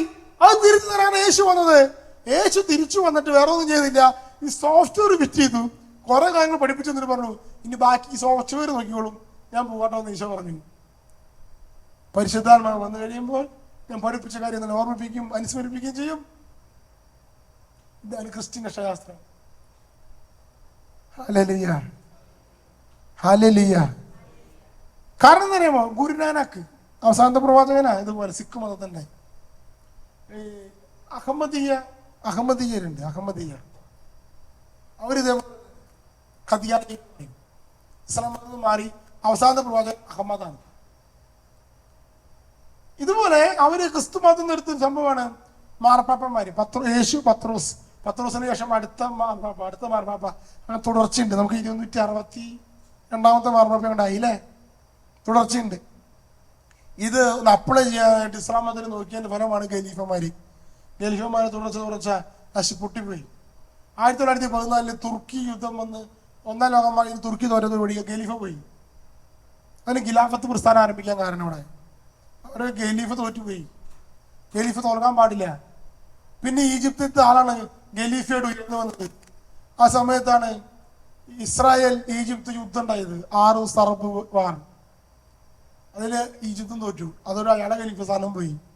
ഇപ്പൊ ആരാണ് ഈ ഖലീഫ ആവേണ്ടതെന്നുള്ള അന്വേഷണത്തിലാണ് ഈ എർദോഗാനും ഈജിപ്ഷ്യൻ പ്രസിഡന്റും സൗദി പ്രസിഡന്റും രാജാവൊക്കെ മത്സരിച്ചുകൊണ്ടിരിക്കുന്നത്. ഇന്നത്തെ കാലഘട്ടത്തിൽ എല്ലാവരും അംഗീകരിക്കണം, എല്ലാ മുസ്ലിം അംഗീകരിക്കണം ഇന്ന ആളെ ഖലീഫാന്ന്. അപ്പോഴാണ് ഖദിയാനികൾ വന്ന് പറയുന്നത്, ഞങ്ങളുടെ മതമാണ് സത്യമതം, ഞങ്ങളുടെ 4ാമത്തെ ഖലീഫ ഇപ്പോഴുണ്ടെന്ന്, ലണ്ടനിലുണ്ടെന്ന് പറയും. ഹല്ലേലൂയ. അപ്പൊ അവർ രക്ഷാശാസ്ത്രം അങ്ങനെ കിടക്കുന്നത്. അവരുടെ സ്വർഗം നരകം കാഴ്ചപ്പാടുകൾ ഇസ്ലാം മതത്തില്. സ്വർഗം എങ്ങനെയാ, നരകം എങ്ങനെയാ? നരകം പീഡിപ്പിക്കുന്ന സ്ഥലം, സ്വർഗം സുഖിക്കാനുള്ള സ്ഥലം. ഞാനെനിക്ക് കൂടുതലൊന്നും തോന്നുന്നില്ല, നമുക്കറിയാവുന്ന കാര്യമായിരിക്കും. അപ്പൊ ഈ നമ്മളൊരു ഇസ്ലാമിക സുഹൃത്തിനെ കാണുമ്പോൾ സംസാരിക്കേണ്ട വിഷയങ്ങൾ പരിശുദ്ധ തൃത്വം, രക്ഷാശാസ്ത്രം, യേശു ക്രിസ്തു, ഈ വിഷയങ്ങൾ സംസാരിക്കാതെ അവർ വിശ്വസിക്കാത്ത കാര്യങ്ങളെ കുറിച്ച് കുറെ അശ്ലീലങ്ങൾ സംസാരിച്ചിട്ട് വല്ല കാര്യം ഉണ്ടാവും. കുറച്ചൊക്കെ കാര്യം ഉണ്ടാവും. അവര് കുറെ പേര് യുക്തിവാദത്തിലേക്ക് പോവുകയാണ്. അതാ സംഭവിക്കുന്നത്, നിരീശ്വരവാദത്തിലേക്കാണ് പോകുന്നത്. ഇങ്ങനെയൊക്കെ പറയുമ്പോൾ ഈ പുസ്തകത്തിൽ ഇങ്ങനെയൊക്കെ എഴുതി വെച്ചിട്ടുണ്ട്, ഇതിന് ഇന്നത്തെ കാലത്ത് എന്ത് പ്രസക്തി അതുകൊണ്ട് ദൈവമൊന്നുമില്ല, നിരീശ്വരവാദത്തിലേക്ക് പോവുക. യഥാർത്ഥത്തിൽ അവർ പോകേണ്ടത് നിരീശ്വരവാദത്തിലേക്കാണോ ക്രിസ്തു മതത്തിലേക്കാണോ? ഇന്ന് യൂറോപ്പിൽ സംഭവിക്കുന്നത് അത് തന്നെയാണ്. കുറെ പേര് അഭയാർത്ഥികളാണോ കടന്നു വരും, ഒക്കെ കൂടെ നിരീശ്വരവാദത്തിലേക്ക് പോകും. കേരളത്തിൽ സംഭവിക്കുന്നുണ്ട് ആ വിഷയം. പക്ഷെ അവർക്ക് ക്രിസ്തു മതത്തിൽ ഇതിനൊക്കെ ഉത്തരമുണ്ടെന്നുള്ള കാര്യം മനസ്സിലാക്കാൻ കഴിഞ്ഞാൽ എത്ര വലുതായിരിക്കില്ലേ? പക്ഷെ അവർ കരുതുന്നത്, ഇപ്പോഴും അവരെ ലോകത്ത് കരുതുന്നത് ക്രിസ്തു മതത്തിനേക്കാളും ഏറ്റവും ഗ്രേറ്റസ്റ്റ് മതം ഇസ്ലാം മതമാണ്. കാരണം ക്രിസ്തു മതത്തിന് 3 ദൈവങ്ങളൊക്കെ ഉണ്ട്. യേശു ക്രിസ്തുവിനെ പിടിച്ച മനുഷ്യനെ പിടിച്ച ദൈവമാക്കി.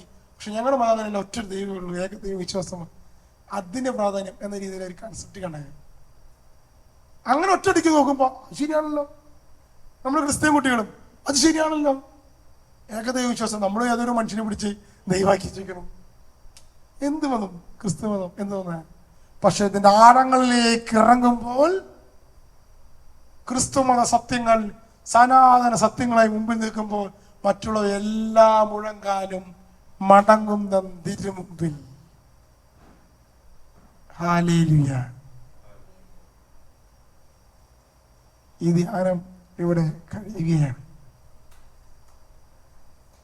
പരിശുദ്ധ അമ്മയോടുകൂടെ, സഭയുടെ രാജ്ഞി പരിശുദ്ധ അമ്മയോടുകൂടെ നമ്മൾ ധ്യാനിക്കുകയായിരുന്നു.